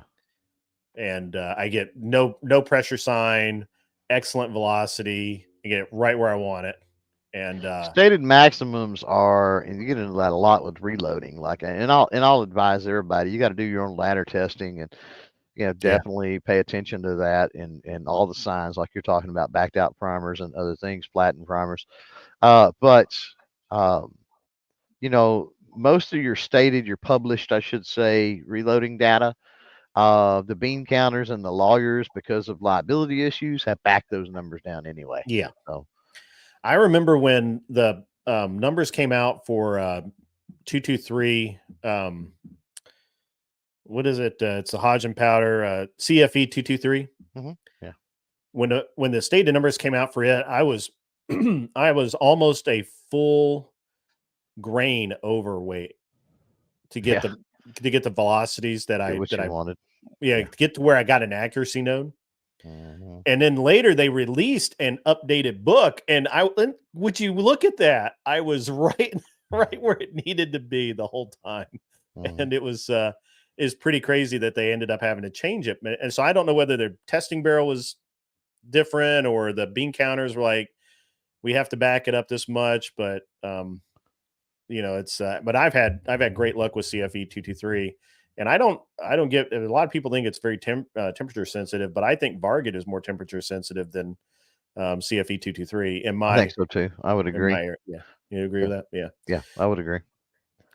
Internet, you can't go by internet ledge. I guess what I'm saying is you got to do your own research, man, because internet legend in the firearms arena is horrendous. It's worse than automotive, to be honest with you. Well, there's too many variables, and variables can get left out. Even I don't intentionally leave variables out when I'm talking, but there's so much nuance and there's so many variables at play.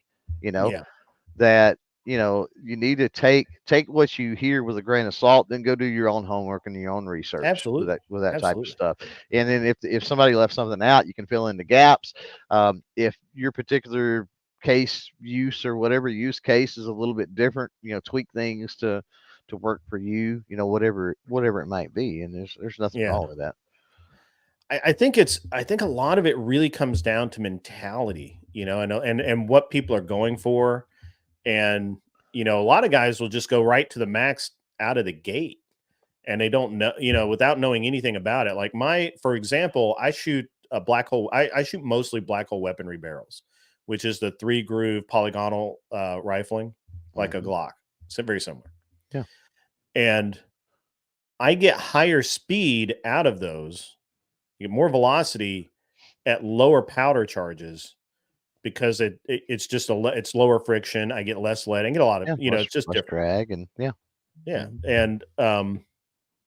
and so because of that, I usually start.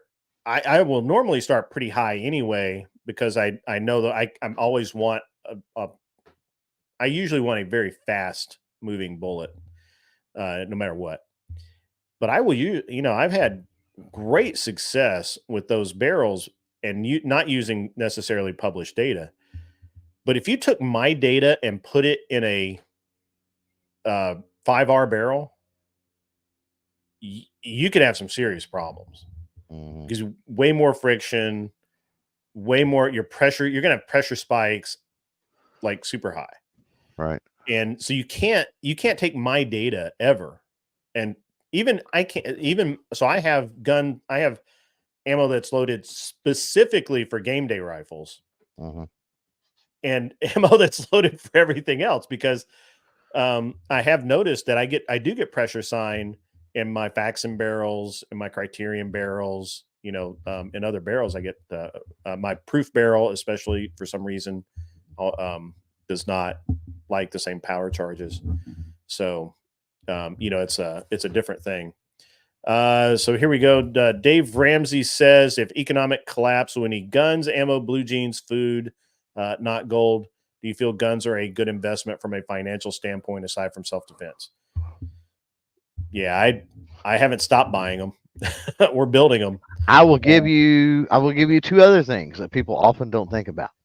I know where it's going. Because they probably don't partake. Alcohol and tobacco. Yeah. Good to have some of that put up, I think, because when the world goes south, should the world go south, however you want to word that, people have their vices. And so even if you don't partake of those things, there will be other people that will literally kill. Yeah. No, you're right. Continue their vices. And so the trade value, the barter value on things like that could be very high. So I have that same take. Plus, I will add that I'm not only equipped for me, I have enough stuff to equip most of the people around me. Right?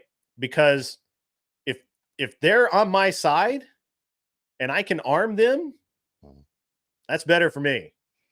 Oh, true. And and if I can trade with people, if 7 rounds of ammunition might buy you medicine one day. Right. Right. Because the guy's got zero. I see the gold. People talk about the gold and silver, and I know numismatics out there has been back and forth on this a little bit, which is awesome. Definitely their wheelhouse. But I see gold and silver not as something that's really going to help you should the world collapse. It's not going to help you survive necessarily the collapse.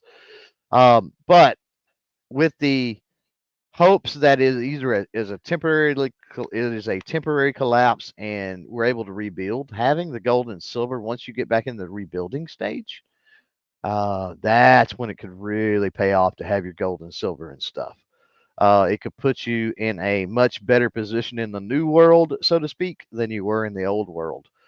Sure. I don't know what good gold and silver would necessarily do you. If you have a bunch of gold and silver and you have no guns and your neighbor has a bunch of guns, guess what, buddy? You don't have gold and silver anymore. Exactly right. And you can't eat the gold and silver either. So, and you can't go hunt and kill something to eat with the gold and silver. So, I agree. It's an all of the above approach. And I would say if you're going to do gold and silver, and especially if you're talking about the end world scenarios, or let's just say even a temporary type situation, make sure that your gold and silver are not in such huge denomination or whatever. Like instead of having a big, huge chunk of gold, have some little bitty pieces. Or for me, that's where silver comes into play, right? It's really easy to get some silver quarters or, something like that. And you've got smaller chunks that you can more easily barter with. So Department of I said it right last night. I can't say it tonight. That's actually what he says as well, is that, you need to, if you're going to invest in precious metals, bars are cool, but add some coin, add some trinkets. Oh yeah. Things where you could break a tab off and say, here, here's this little bit of gold or silver or whatever. I agree with that. I think that, and if we go back in history, that's exactly how that worked. But again, weapons were always worth more than gold or silver. He who has the gold makes the rules, but he who has the guns has the gold. Right? It's pretty accurate. That's the way it goes. Yeah. Yeah. And it's an interesting deal, I think. Because, and we're talking levels here, right? Like, if you heard the how do you know if the Boogaloo is going to kick off thing? Have you heard that? I don't know.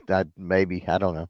Okay, so if you get up, you get up in the morning, you put on all your gear, you walk outside, you got your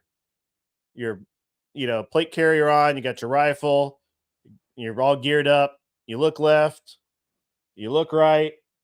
If you're the only person in your neighborhood dressed that way, go back inside. It's okay. Yeah. but, All right. but if you look left and you look right and there are other guys dressed Go like you time. looking back at you, it's kicked off. Let's get going. It's go time. Yeah, no kidding. So with what Numismatics out there was saying about the investment in guns. So here's the thing with that. There has to be gold and silver is I would concede is more conducive to people that could care less about guns and finds no interest in them. My point with guns being such a great investment is if you like the mechanics, the beauty, the history, if you like shooting, if you like hunting, if you like, being able to use them for all lawful purposes, right? Then at that point, an excellent, beyond excellent investment. If you could care less about them, then yeah, gold and silver. I mean, go for it. Yep. I like all of it. It's really an interesting it's an interesting thing to delve into. I'm not much of a the world's going to collapse within reason, but at the same time, yeah, if you're prepared for it, it doesn't really fucking matter whether it happens or not.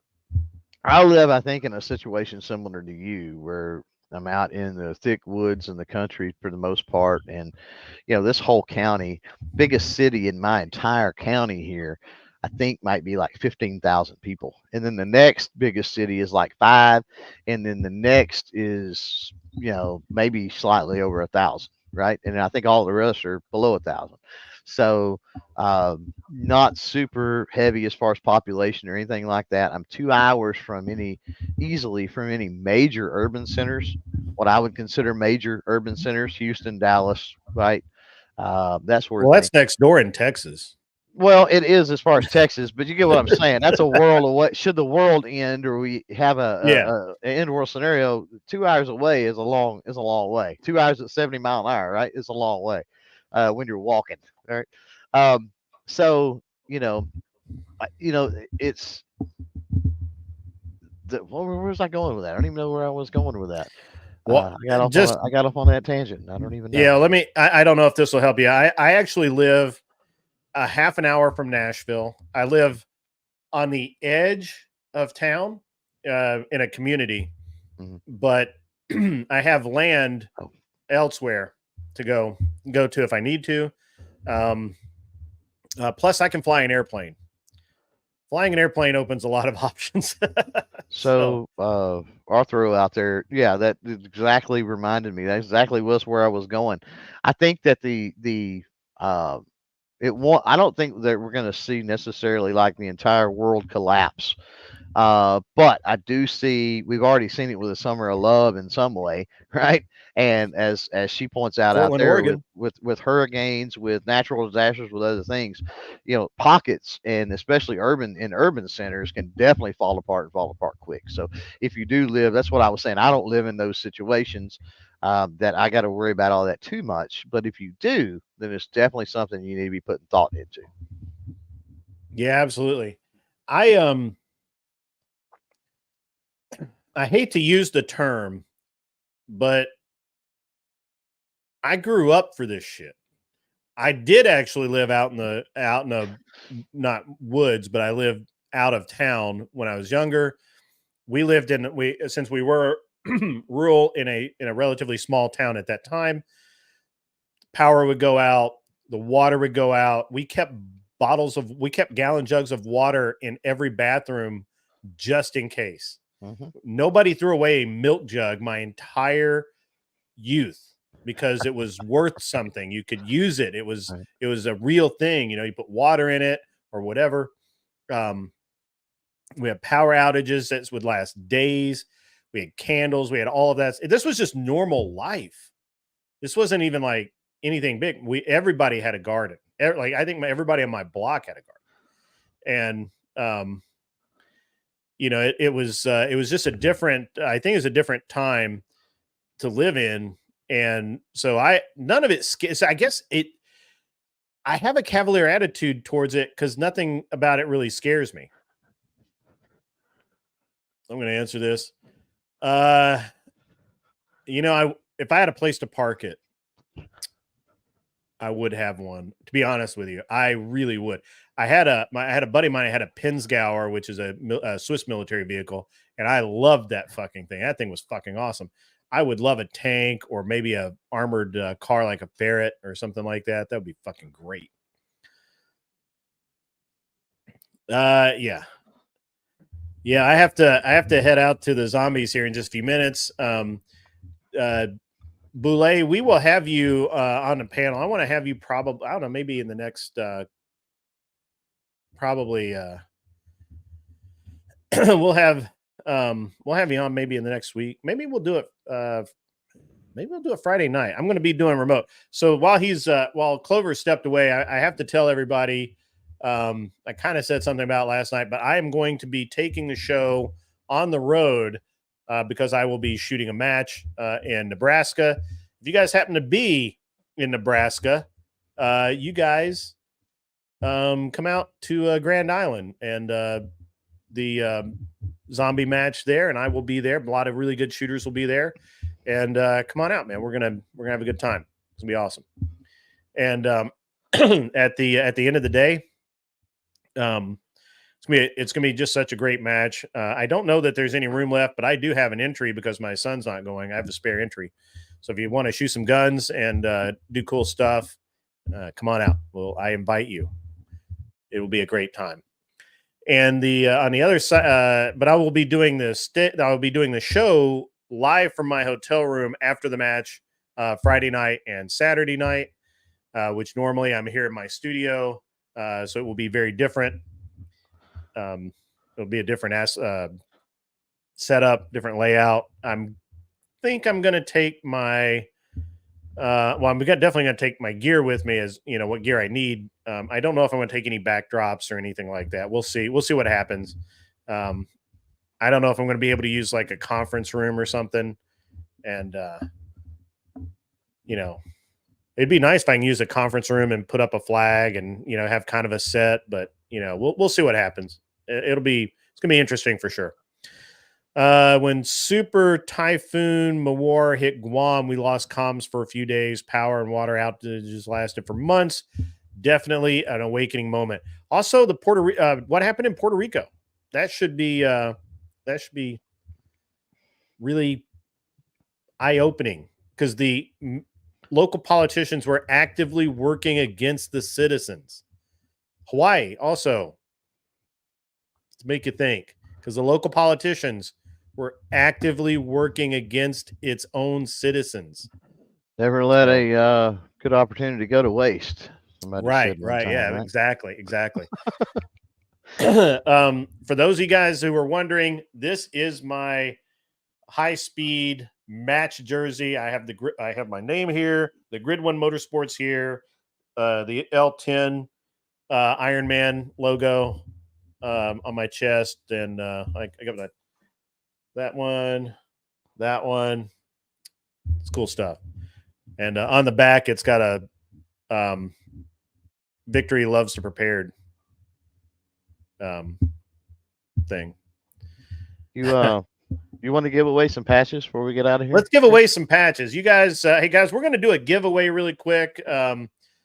I have not done this before. CLOVERTAC is going to guide me through this, and we're going to give away some stuff. So you should just be able to click that link I dropped in the Discord. Oh, in the Discord? Okay, I was looking in the private thing. I can go grab it if I need to. Yeah, let me. I think I got it right. I think I still have it. Here StreamYard, StreamYard.com/giveaway. Yep, got it. Pretty self-explanatory. So just pick your stream there. And I would just leave it blank. If you leave it blank, then it's gonna draw from anybody that commented. So, or if you want them to do a certain word, you can type it in there. We can do that too. It's up to you. It's your show. All right, we got 9 entries so far. Right out of the gate. It's good odds, man. So, Yeah, there's no simping. No simping. It is a cool jersey. I bought 3 of them, and at the same time, and it worked out. I had to buy jerseys because I used to shoot in polos and Hawaiian shirts, and my wife got exceedingly sick of me destroying them, and so I had to buy jerseys. So, Yeah, I'm hesitant to hold this one patch up because I'm like, is it going to kill the stream if I hold this patch up? is it? Yeah. I don't Guys. know. It worries me. Yeah. let's not. Are you let's able not, to screen share those pictures? Yeah, probably. I think so. Let me see. Did I put in Discord? Yeah, let me both the patches I think are cool, but one of them potentially could. YouTube might freak out on us if we got it. Yeah, yes. Let me do a screen share really quick. Let's check the giveaway. Still only 9 entries. Guys have to do better. Everybody say something or nothing or something and nothing. Doesn't matter. Let's do a screen share. And I'm going to throw this up here. This is the this is what we're going to this is one of the 2 patches that we're going to give away today. We'll do a winner take all. We'll do we'll give winner take all 2 patches. The other one is really cool, like a double barrel rifle shotgun kind of thing. It looks really cool. You can put that picture up. The picture's fine. The picture's fine. All right, we'll do that. Yeah, I'm just afraid to hold it on camera because that's the policies. You can't. That's be holding policy. All right, so let me grab that one because like holding that's fine, but yeah, like hold the other one. They may freak out. That's a big one too. I mean, these are big. These are actually really cool. It's 3.5 inch, I guess, or so. Yeah, really nice. My Baroni. So we'll do that. We're gonna put the other one up. I think there you go, guys. Look at that. Yeah, there it is. About 8 inches. Enter the just hit you gotta just enter the type something drawing. in it says it's up. Yeah, it is. Yeah. And we have 11 entries. You guys are going on, so keep it going. We're gonna give you something cool. This is actually really cool. I didn't know that we could do that, so I'll have to come up with something to give away as well. Every so often and I'll probably do like the, donate. We didn't really have a chance to talk about it beforehand, but what I normally do is I never announce a giveaway ahead of time. Yeah. And I do that for a reason. It's the people out there that have been with us since you started this freaking stream that deserve the shot to win something, not people that are here just to try to win something. Right. And so I usually don't, if I do any type of giveaway, I don't announce it ahead of time for that reason. Because for me, it's not about, a lot of people who use a giveaway to try to grow their channel, which is stupid because as soon as you give something away, the people are going to bail. They're going to unsubscribe or whatever. So why not reward the people that stick with you and stay with you on a regular basis? I like it. Yeah, absolutely. Absolutely. Guys, I am going to have to bail here soon. So if you're going to enter up really quickly because I'm going to have to, I got to go. I got to drive to Nebraska. You got to get on the road. I got to get on the road. And so get your entries in. I see that we're dropping people, so that's interesting. But that's cool though. Hey man, You said you were getting out of here in a minute, so that's probably why. But those hopefully those people weren't registered anyway. Yeah, I'm coming to Nebraska, KTS. I'm going to be in Grand Island, Nebraska, shooting a match at the Grand Island. I don't know what they call it now, the shooting center or Heartland. They used to call it Heartland Park. Yeah, but I don't think they call it that anymore. Heartland Shooting Park. It's a nice place. I've been there. It is excellent. It's a great facility. 4-H Shooting Force Nationals is there. Yeah. But it's a really truly great event. The Hornady family puts it together. They put it on every year. It's been truly amazing to be a part of it now for, I don't even know how many years I've been doing it. And it's an invite. It's technically invite only. They send out an invitation and you accept it or you don't. And then if it doesn't sell out just then, which it usually does, they then open it up to everyone else, and then it sells out in 5 minutes. So I'm not sure what 19 kilos said couldn't figure it out. If you're talking about getting entered to win, you've already done it because all you had to do is type in the chat, so you're good. Yeah, all you got to do is just say, "What's up, dudes?" or whatever. All you got to do is say something. But have you yeah, ever I'm gonna be in been Nebraska. to CMP Marksmanship Park in Talladega? Yes, That range is awesome. Taking an it awesome is. range. It is. Oh, It it's is so a beautiful. really good range. It's nice. Yeah. My favorite facility was Rock Castle. I almost bought it. It's a really weird story. We should probably, I could do a whole show on how fucked up a deal that was. It would actually be great to have you on for it to give, I don't know if you ever shot there or trained there or anything. I haven't. Yeah. But it was such a great facility. It had such great potential, and it was just destroyed by the owners. I don't know why, just the way it happened.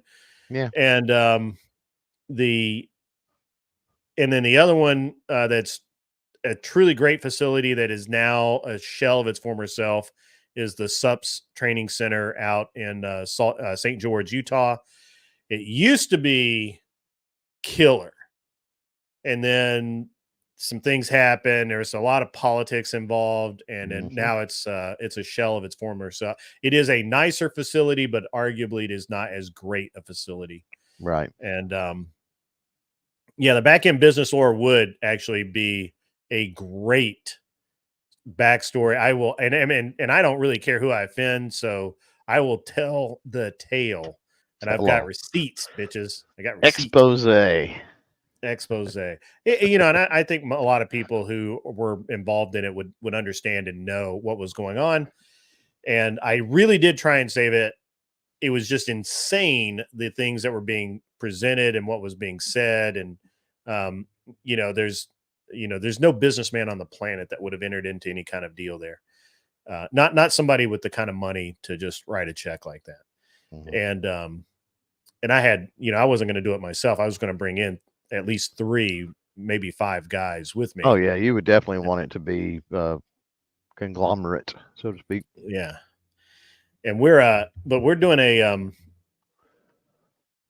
and the other facility has a lot of potential right now. Is I shoot at dead zero a lot. It has a lot of potential, but the problem is I think he missed his chance to add. So he's got 280 acres, which is a good size.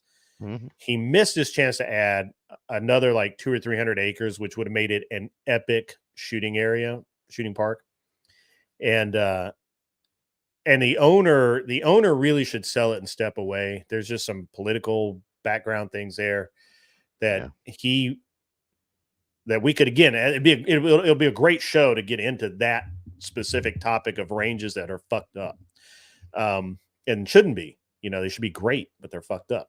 Yeah. And and there are matches that are no longer around that should be. The one at the FN Training Center in Virginia it hurts me deeply that match is gone. And I still get, I get emails from them all the time, and it hurts me so much. All right, guys, I am going to have to call it. I am 15 minutes overtime, which means I am 15 minutes not on the road, which is where I need to be. Spin it. Let's get out of here. All right. So, guys, I'm going to hit the enter to win it. It is spinning. It is spinning. It is spinning. It is spinning. No whammy. Department of Numismatics is the winner. That is awesome. So you don't know this. This is really interesting. Why? I'm going to share. I'm going to see if I can share the screen here. He's been out there so the whole that everybody time. knows I am not cheating. It's very funny that he actually got it. I thought it was awesome. There it is. winner, Winner. chicken dinner. Winner. Yep. And because he talks so much. Mhm. So you don't know this, but Department of Numismatics actually sent me something that I may have taken back into the house. No, I didn't. I didn't take it back yet. So he sent me this coin, and I use that term in its loosest form. He sent me. This is from Chad. Whoop. And of course, I drop it on the floor. Fortunately, it's in a plastic case. And now it is not in a plastic case. There we can we. Is it gonna? It's not gonna zoom in on that. I don't think. Maybe. From Chad. It's a 2-ounce silver coin of that is from the Republic of Chad. And he sent it to me for doing a show with him. I did it. I had him on the show. He sent it to me because it was a really great show, and it's really cool. And it comes in this little box. It's a revolver. It's engraved. It's really cool, actually, and so it's really cool. But that's it's great that he won, but it was not rigged at all. I promise. I swear to God. I have no way of rigging it. I don't know how to. I don't even know how it works. But it was great. Rigged in his favor. That's awesome. Yeah. So Clover will get that out to you. I will. Yeah, hit me up, clovertac@gmail.com, or hit me up on the socials, Numismatic, and we'll get your address and all. Get it taken care of, and I'll probably throw some extras in the envelope too. Yeah. CLOVERTAC, it was great having you on the show today. I had a lot it of went fun. by fast, dude. Like fast. I know, like we really should do an evening show because I feel like that we could do 4 or 5 hours of great conversation. 2 hours just seems like we barely scratched the surface, and so we got to have you back on again. But we talked about that at the jump at the start, that there's just so many components to the gun culture and the gun community. Yeah, absolutely. You know, that you can go down so many rabbit holes. Absolutely. Everybody that showed up, came by, stayed. If you haven't liked and subscribed to CLOVERTAC, please go do that. Please like, subscribe, and please share my poor insignificant little channel. The algorithm doesn't hate me, but I'm not its friend. So let's put me in good graces with the algorithm. I noticed when I was trying to share to my community tab, that I could put the link in for this, and I've never had that happen except for on this one ever. I put the link in to try to share the video instead of just sharing the link. Yeah, and it would not pull up the stream for you. Yeah, I'm new. The channel's only a couple months old, so and actually there's something with my name, the way I've named or the way that I allowed YouTube to name the channel. It added like some numbers at the end. I noticed that, and I've got to go back. I have to go back and I can change it, right? I can change your handle. Yeah, I'm gonna have to change the handle because it's so horrible, and I can hashtag it. So if you go to Grid One Motorsports, that's my old channel. I somehow need to redirect from my old channel to this channel because I let Grid One Motorsports die, and if it gets too active, it's going to we're going to bring in a bunch of content that has more to do with cars and stuff than I want to bother into it. Mm-hmm. Beaten Cheeks, you're not a liberal, but you are a degenerate, you silly coomer. I'm kidding. Beaten Cheeks is a friend of the show. I like him a lot, but he is a little bit of a coomer, and he needs to be less of a degenerate, and he knows it. I know it. We all know it. We can't do it. Yeah, this is a brand account. So that's what it is. And it it's one of those things where, because I have like 6 accounts. I have one for airplane stuff. I host an airplane show on Thursdays. Everyone knows me as Grid One Motorsports because I've been Grid One Motorsports for over almost 2 decades now. I mean, it's literally on my shirt. Right. there. It's Right. so, everyone knows me as that. I've been that forever, but unfortunately, I don't want to revive that channel. I didn't want to revive that channel. Maybe I have to merge them or something. I don't know, but it's just a different crowd of people and that don't want to be bothered with political nonsense in their streams. So, all right, guys, I'm going to call it. You guys have a great day. We'll do a raid made by Jim Bob. Somebody give me the link. Give me the link. Oh, wait, Jim Bob's rating me. Jim Bob's rating here. Yeah. Well, I guess I'm going to stay a little longer. You're the victim. Yeah, I'm the victim of the raid. So, welcome to Jim Bob's raid. We'll talk a little longer. They just rating. So they're raiding a gun chat. So they're either brave or they want to join up the forces here. One of the two. I'm going to assume they want to join. So we got plenty of guns for everybody. Grab one. Have a belt of ammo. Take your positions. Yeah, right. Well, guys, I will stay a little longer. CLOVERTAC, can you extend out? I can a little bit. Yeah. You can a little bit. Okay, I'm going to extend out. I do have to drive to Nebraska. Well, I'm not going to drive to Nebraska tonight. I'm going to drive to like Kansas City or. Well, what's your hard stop? Tell everybody your hard stop now, and then when you get there, I'm gonna hard stop at 3. Like I still have to reload the truck. I took all the shit out of there. I got to put it all back in. You guys don't. And just to talk about what I take to a match is I take 2 shotguns, 2 rifles, at least usually 3, and a bucket of pistols. Because shit breaks. And I'm rough on my gear. I just, I have a lot. I have a lot of stuff going on, guys.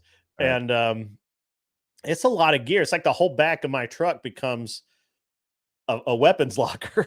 Right? Mm-hmm. And and that go ahead. No, I was saying, I get it. Yeah, it's and for 3-gun for the past few years I've been shooting the 1301 Beretta pro comp. Nice. And I've been shooting and that one's been worked over by Steve Rose at Rose Action Sports. That's a shameless plug. Steve Rose is a gentleman and a scholar. He's a lovely individual and he will do you right. The other guy I can recommend 100% if you've got a rifle or shotgun or even a pistol that needs work. If you just don't like Steve Rhodes, and now I've lost. I mean, it's literally always on my. I'll come back to him. It's what is his name now? I can't think of it. We were talking about him the other day. My buddy in Texas. What is his name? Crap. I don't know. I'm not there. I don't know. Yeah, I know. It's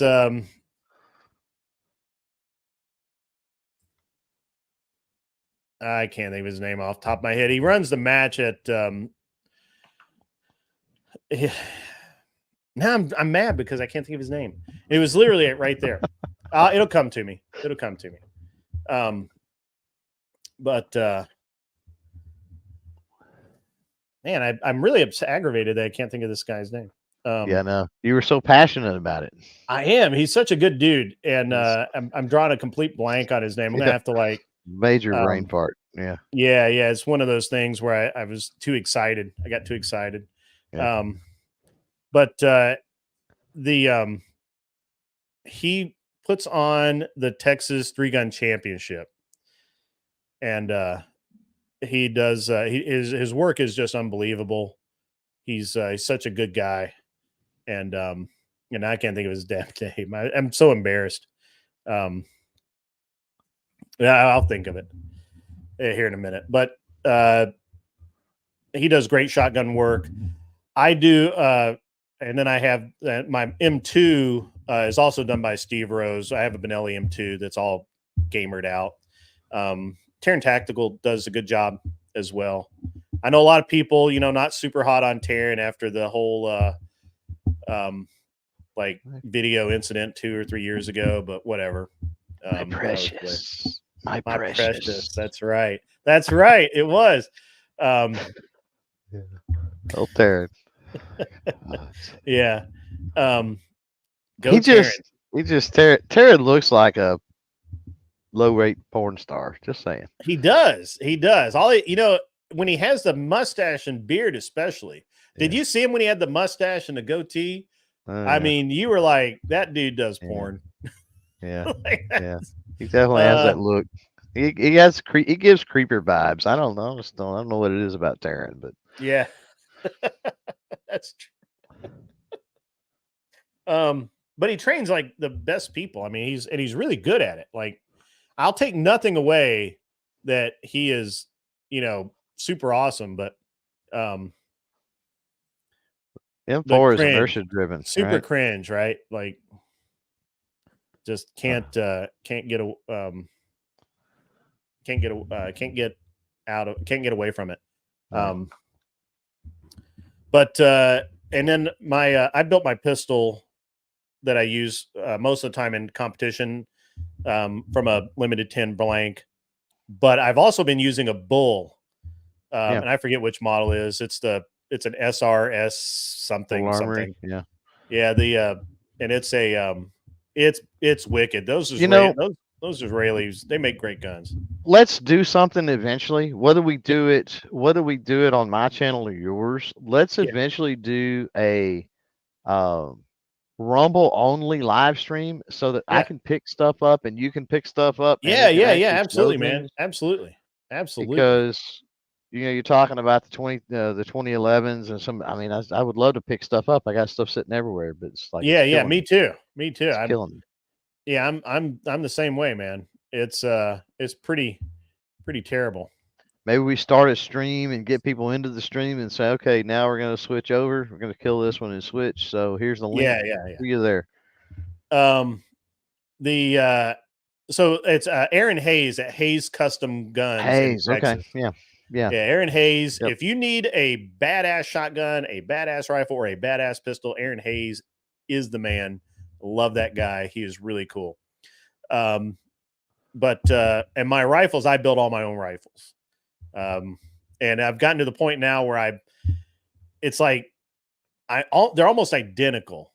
I just change out like one of them has a Gibbs side charging upper. Yeah, those are nice. One of them has almost all of them have pretty similar upper and lowers. Some of them are forged, some of them are billet, some of them whatever. It doesn't matter. I've got the ones the guy who made the uppers and lowers for the good Novetzke rifles, Stubborn Mule. I've got a matched upper and lower set from him that was done for Head Down for their Master series, and that's a great upper and lower set. But I also have like a super, like I think the one I'm going to shoot this weekend. It's one that I bought from Venom Defense and Design. Sam over there, he went out of business. He was a bad businessman. I think we talked about that, or I've talked about it. It's sad. You talked about the ranges and you talked about other things. It's you see companies that go out of business and it has nothing to do with their products or anything. It's just that they're good machinists or they're good at what they do, but they suck at business. Right. Yeah, they do. They really do. And they, and they don't mean to hurt. What's funny is I honestly believe that Sam worked himself to death. He went into debt. He bought more machines and he did other stuff. And at the end of the day, he went out of business owing a bunch of people a lot of product that he had in good faith. Or, he probably even ordered the material and everything. He just couldn't get it done in time, or maybe he couldn't afford to order the material, or couldn't keep the lights on, whatever it was. And I don't believe that he set out to screw anybody. Now there are people out there that are really bitter because they didn't get, they spent $180 or $200 for an upper lower set or whatever it was, or a muzzle brake or whatever the piece that they bought was that they didn't get. They're like, this sucks. Why would I do that? Now they don't want to support small business and they want to give Daniel Defense all their money, or they want to give Colt all their money. And, nothing against those companies except for Colt. But nothing against them. but I would just as soon support a cutting edge guy like Sam. I did actually. I have a lot of his products, man. His muzzle brakes were cool, you know. And I would rather support those. Gibbs, I love Gibbs. Oh, Gibbs is awesome. I've had Gibbs stuff for ever. I don't even know how long, but I mean 10 or 15 years. When he had a problem this year, I think he had a machine go down or something, and so I bought. They had like a sale in November or in September, somewhere, you know, back in the fall. They had a sale, and I couldn't help it. I was like, I've got to have a side charging upper. I just have to have one. Yeah, and they're nice. I ordered it, and you know, month goes by, don't hear anything. 2 months go by, didn't hear anything, and I'm like, uh-oh, you know, what's going on? Is everything cool? And at the end of the day, it was just that they got behind, and it took a minute to catch up. And I was like, hey, I'm in no hurry. It's cool. Don't worry about it. And one day, Matt, you know, just showed up. No announcement, no email, no 4-page email explaining why they had problems or anything. Just my product showed up, and that's all I needed. And I will rep those guys. You know what? That was solid. And I think he did send me, when I sent him an email, he responded with, we're behind. We had a lot of pre-sales. Yeah. We're catching up as fast as we can. Just be patient. Yeah. And that's all I needed to know. Just let me know. Right. What's the difference between M2 and M4? M2 is lighter. And M4, technically, to be an M4, it has to be switchable between pump and gas operation, or not gas, inertia operation. If it can't do that, it's not a true M4. And M4s are heavy as fuck. So you give that to the biggest guy that doesn't mind carrying heavy shit, because they're heavy as fuck. So, yep. Additive manufacturing costs more right now. Have you seen the suppressor? I think it's Silencer Co. or Gemtech One makes an additive manufacturing suppressor that's made. It's like some super Inconel, whatever, and it's a spiral design. There's no way you can machine it. But they 3D print. They basically 3D print this suppressor, and it costs like some ungodly amount of. It's like $4,000 or $5,000 or some crap like that. But it's supposed to be super quiet, super durable, full auto rated, all of the words, all of the keywords. And but printed suppressors are definitely a huge thing. SHOT Show this year, there was a lot. NRAM a couple of weekends ago, same thing. There was a lot of 3D printed suppressors, and what's cool about them is the innovation, I guess, in design. They can kind of be, you know, played around with more, you know, easier that way. Not that the cans back in, you know, the 1920s didn't work, and you can still build. I built 4-in-1s that are identical to stuff from the 1920s, and they work just as good as a modern can. Yeah. You know, the principle is not that hard. Slow down the gas from releasing, and you've got a suppressor. Yeah. You know? It's a muffler. Every car has one. Yeah. It's not that hard. How do I feel about the AK-47? If you don't want to hit anything, it's a great gun. If you just want to throw bullets out, it's great. Very unique. Like anytime around here, again, I live in the country, so anytime around here, somebody is ripping off on an AK, you can definitely tell it's an AK. That's what I like about the AK, is very unique report from the AK. Yeah. I don't, it's an interesting deal, because I liked the AK for so long until I bought one. And then I liked the fact that it worked. I hated the fact that it would break randomly. And I hated the fact that the accuracy was not in its realm. Yeah. And I had a buddy of mine who and part of it is just it's not supposed to be fair. Right. It's not supposed to be. I had a buddy of mine who he's an AK guy. Like he loves them. He thinks they're great. And we were, and he one of the things that he harped on, and you've probably heard this, was that the 6.5 Grendel was basically just the 7.6239. Same parent case, blah blah blah, all this stuff. I'm like, that's really not true. But okay, if you want to market it that way, sure, whatever. But it, with 6.5 Grendel, I hit things out far, far away with ease. It's my favorite prairie dog round, and I love it. It's great. Yeah, I don't even reload 7.6239. Like, I don't know anybody that does. Like, it's a junk round. Who cares? I can, but I never have. I've never once set my dies up or anything in the press. Now, do I have brass and projectiles? Now, yes, I do. You really? I've never owned. But I never owned brass. Like I never have. And I've owned that stuff for, I don't even know, probably 20 years. It's been 20 years. So if I ever need to, but here's the thing, I don't own now if I owned a CZ, bolt 7.6239, like the CZs, then I might. Yeah.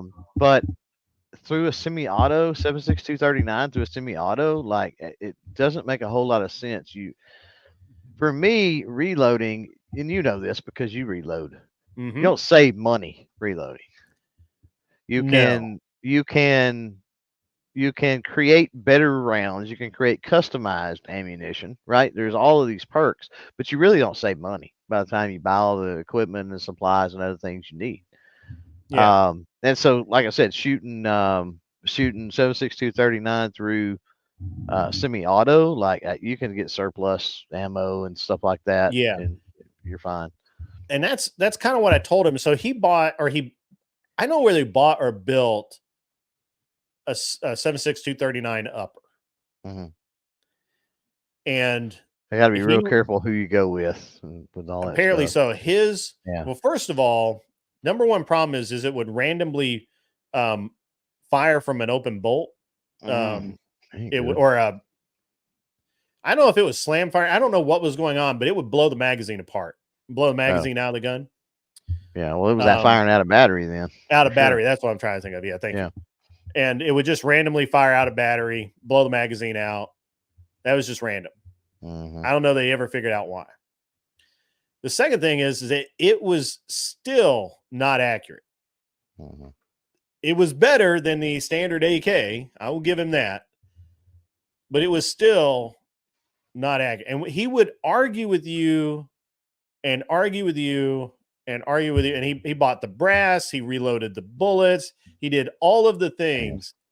And it never did what he wanted it to do until he basically swapped the barrel for a 308 barrel that was chambered in 7.6239 Russian.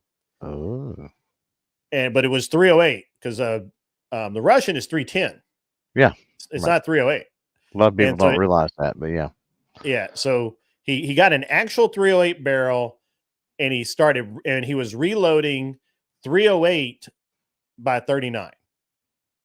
Really, actual 7.62 by 39 instead of right, instead of theoretical. Yeah. And then it started getting better, but it's still the neck angles and the casing is just all fucked up and wrong for anything but just throwing lead down range. And he never did get it to shoot anywhere near what a Grendel would shoot, or even a 300 blackout. Like a 300 blackout, I would shoot 125 grain spear TNTs. I forget the velocity, but they were medium fast. Yeah. And, 200 yards, you're ringing a flywheel, a 10-inch, 12-inch plate, no problem. Yeah. Oh, I can shoot an SCBA tank, or basically a scuba tank, 200 yards in my 8-inch SBR with 147 grain, barely cheap blackout ammo.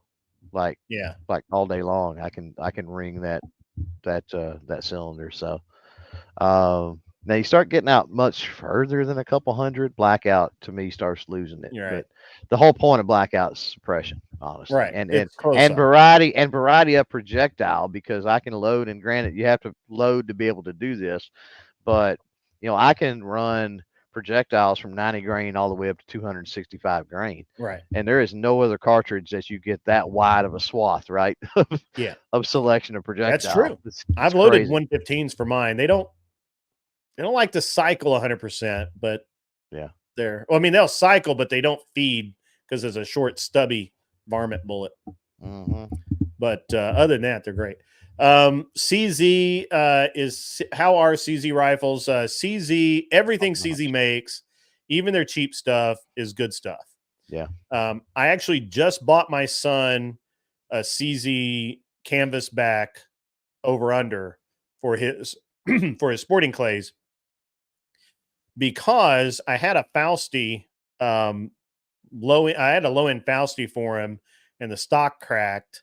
So he's actually using my Versamax tactical to shoot sporting clays with this weekend, which is hilarious. That's going to be interesting. Oh, he's been shooting it in sporting clays. Apparently he loves it. It's a 20-inch barrel, right? Or 20 or 22-inch barrel. So it's not the 18, and it's threaded for chokes. So he's got a skeet choke in it. He's going to go on the skeet field and just wail on them. He's going to use the Versamax on the skeet field, and he's going to use the over under for sporting clays and trap. Yeah. It's, horses for courses, guys.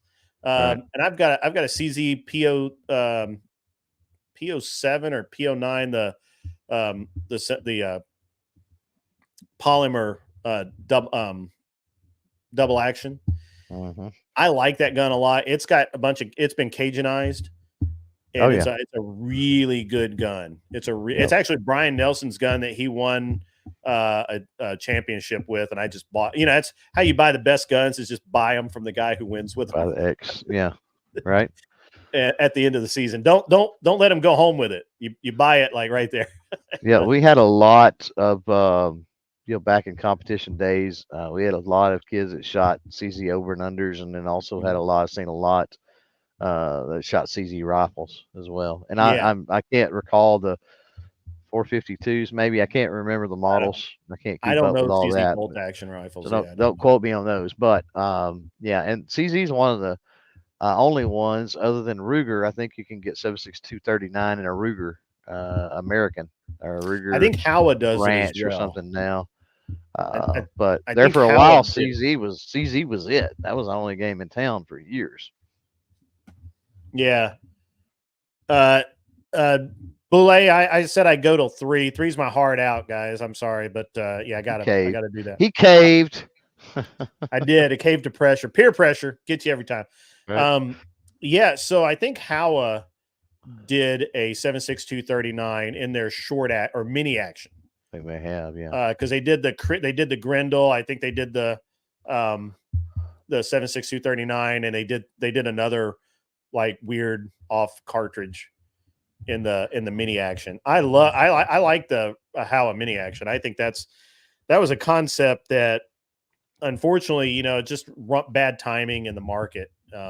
Bolt guns kind of have gone, especially low power, medium power bolt guns are just non-existent these days. It's unfortunate. I like the honey badger. I like the Q. That it's not the honey badger. It's the bolt action 300 blackout that they have, the really small one. I love that gun. I cannot in any way rationalize the price Q wants for it, but I love that gun. Right.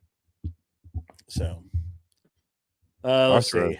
Arthur got a good one. Those are good ones. Arthur Daya can give gun recs for a 14-year-old boy who wants to start shooting. I would start with a 22 rifle, a 10-22 specifically. There are no substitutes for that. And then move on from there. 100-pound woman who wants to learn firearms for self-defense. Glock 19. And just learn to manage recoil. Clover, your turn. 14-year-old, I would normally I would say when we're talking about kiddos, go bolt action. go something to slow down the rate of fire. But I'm also a proponent of getting kids into things at, no later than 6, 7, definitely 8 years old. When you start getting them into firearms, if at all possible. When you're talking about 14, they can understand, go slower, slow it Yeah. down. So I wouldn't disagree with the 1022. But I would also say that, well, no, I can't say that, because I was fixing to say Marlin Model 60 is a good one too. Very It is. long standing 22 rifle in semi-auto and very proven action. But Ruger, who acquired Marlin, to my knowledge, is not making those again. So finding one, you'd have to go used, Might be and tough. who knows. But you can probably find them because they made millions of them over the years. But you'd have to go used. You couldn't go Yeah. new. And that's assuming we're talking rifle. If we're talking handgun, yeah, you brought it up earlier. Buck Mark, Browning Buck Mark, or Ruger Mark series. Yeah. Probably with the woman. Man, 38 special revolver of some sort with a hammer, Yeah. potentially, and that's gonna kind of depends on if she's able to rack slides and stuff like that. Because a 100-pound woman can still be tough and still have dexterity and hand strength and other Hmm. stuff. So, if she can, yeah, I don't disagree with a 19 or something in that size that's 9mm. Yeah, I like all that. So I actually, and before I go to the 1911 question, I enjoy answering that question. I started my son learning about guns when he was 4 years old. Mm. We would go in the garage I have a Ruger 3-screw 22 revolver, and we would go into the garage, and I would let him point the gun at the garage door and pull the trigger. And then if he tried to point it at somebody else, I would smack his hand and say, "No, don't do that." And so there's never been any mystery to guns for him. Yep. And I have pictures of him when he 100%. was like 6, down behind my Creedmoor PRS rifle in a proper prone. I mean, proper, ankles out, all of it. Like, he's dialed at 7 years old. Yeah. And now he's forgotten a lot of that, because he's at 7, they emulate everything you do. At 13, Mhm. they like, "Dad, what do you know?" There was a video. It got taken down on my channel, but it was up for the longest time. But there was a video of my youngest one. She was probably 10-ish years old, down behind my 50 BMG. Yeah. So I agree with you. Curiosity is a huge problem, and you've got to squish that. You got to snuff The it. idea of you have children and you are a gun owner, and your gun owners are always hidden in a safe, and you make it taboo, and the children never see you with it. You got to kill that. You got to. Yeah. I was always of the mind, let's overwhelm them with it. So it's just like me growing up.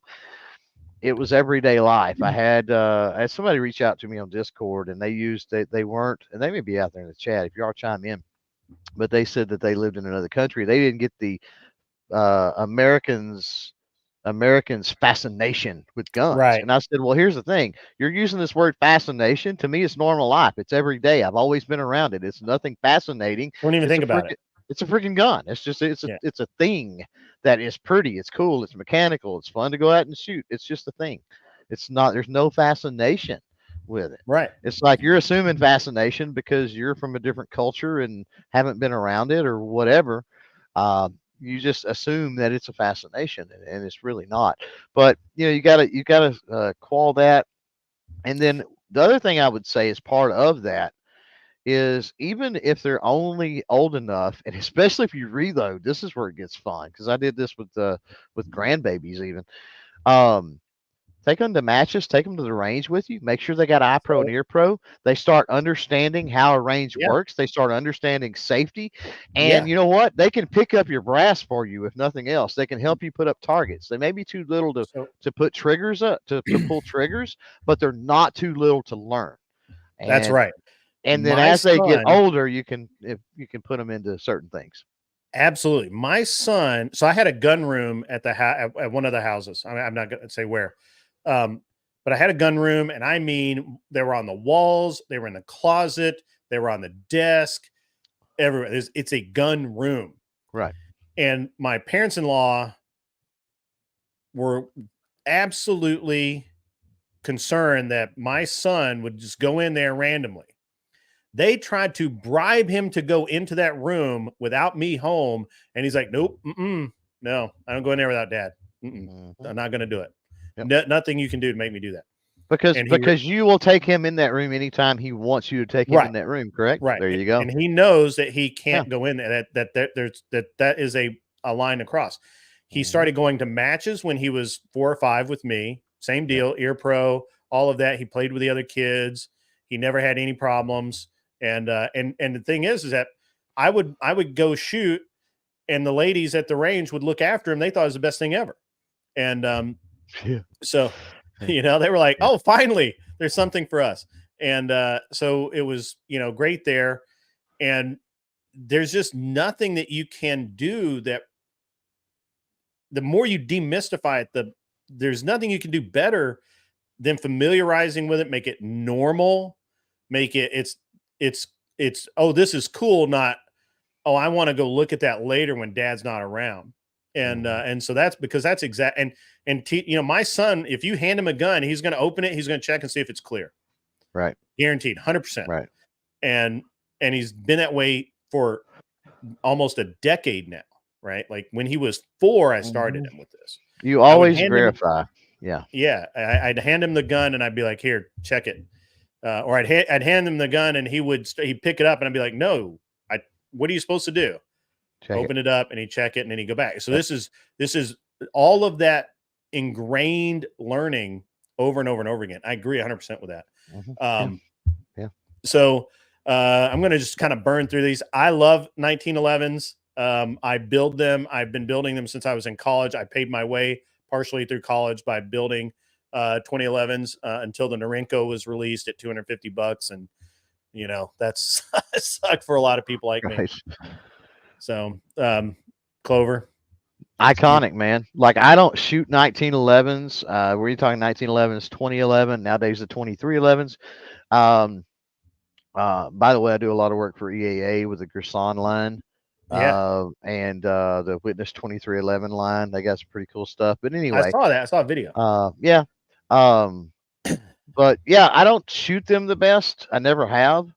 But the design is iconic. They're fun. They're beautiful. I've got several, like you were talking about, stainless. I got one that's stainless with, Texas Star, grips and Texas Star leather holster and all that kind of, what I'm saying? So, I shoot them good enough. I just, it's not a natural grip angle and the bore axis and a lot of the other nerdy things when you start talking about shooting.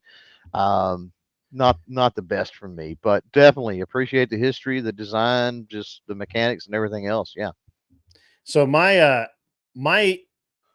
index with the 2011 is so good that my red dot has flown off of the gun during a stage, and I shot alphas on the rest of the stage. Just index. Wow. Once you stop thinking about sights, amazing things can happen. Yeah, well, we talked about that in a defensive situation. Odds are you're not going to have time to use sights or anything anyway. So you need to practice your point shooting, your presentation, and when you present, bam, you're on target.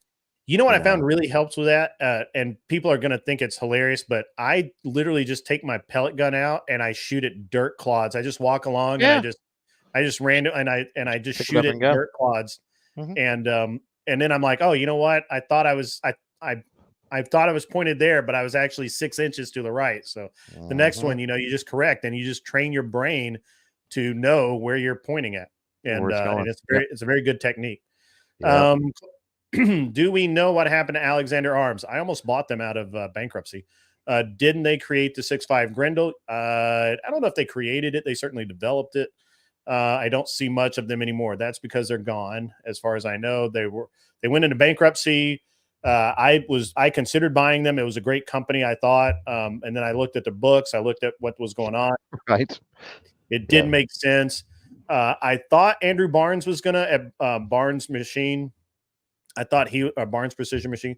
I thought he was gonna buy Alexander, and he may have bought like most of it. I don't know. I don't know who ended up with the assets of the company or the licensing, but it just didn't make any business sense whatsoever to buy that company. And last I heard, it was in bankruptcy and basically being parted out. That was a The- few years ago, so don't quote me on that. That market is just so tough, man, nowadays. Especially the piston ARs. Yeah. Yeah. Yep. So my response to all the girls, whatever girls calling me an incel, dude, it's hilarious because I'm like, I've been married 19 years, bro. Like, Yeah. like Yeah. I'm not trying to get a hold of you, right? Same response as anybody calling me anything else. I don't care. Whatever. Yeah, right. They call me a simp because I let my wife spend money. I'm like, yeah, I'm married, therefore I cannot be a simp. When I treat her nicely, she rewards me with things and acts. So, that's not being a simp, guys. That's just not the way. That's not how that is. Yeah. Love my 1911. Want to get a light on it. Yeah. Do you have a TRP or something similar to that? Streamlight. I'm a big Streamlight guy. I like Streamlight. Yeah. I'm a Surefire. There's quite a few that good pistol lights and whatever, but I've just always been way back in the volunteer fire department days many years ago, just became partial to Streamlight, and Yeah. stuck with it. I used them as mechanic, right? So I was really familiar with the brand, and then I realized they made firearm lights. I'm like, hey, this is great. And I did the Surefire match in Vegas one year, and they have night stages, and every Surefire light on my squad failed, and everybody was Wow. borrowing my stream lights. Yeah. And They're I was just like, tough, man.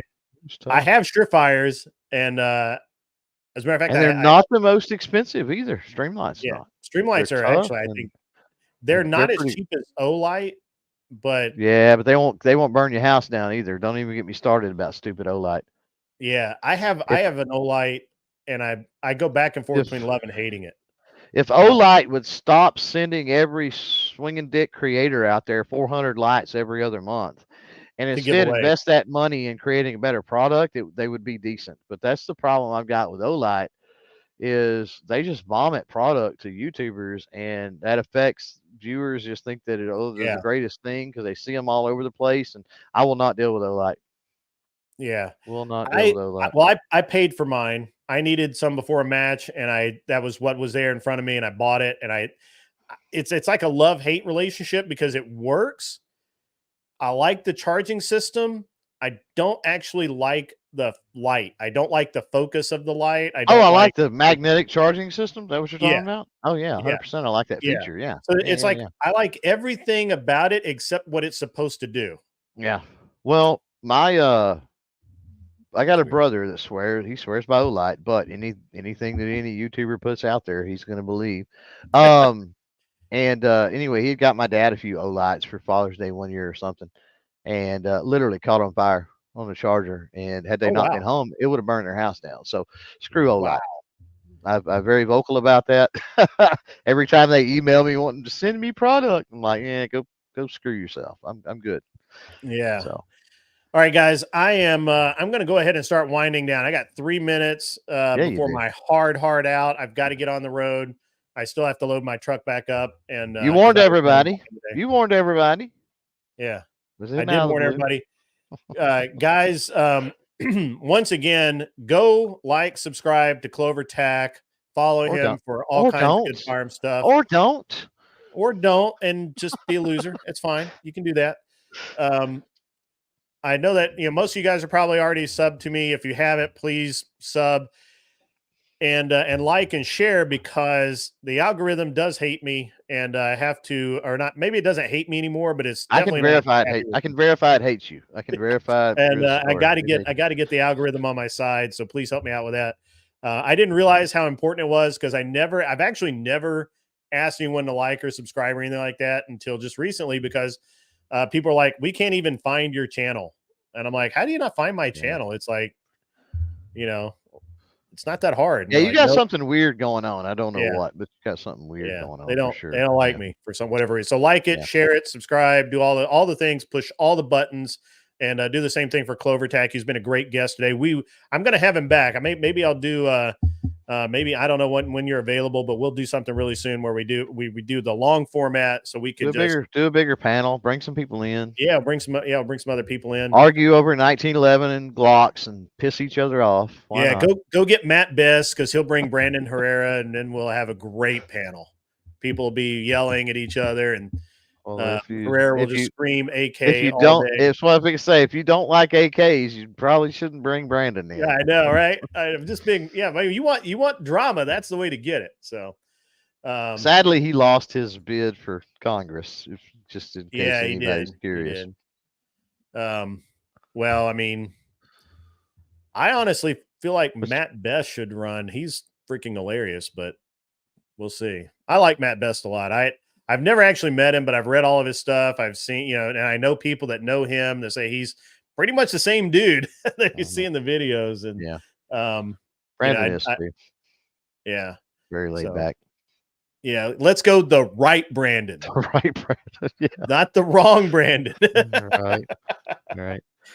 All right, guys. I'm gonna kill it. I'm gonna pull my old man strength here. You don't have to go home. You can't stay here, and you need to get the fuck off my lawn.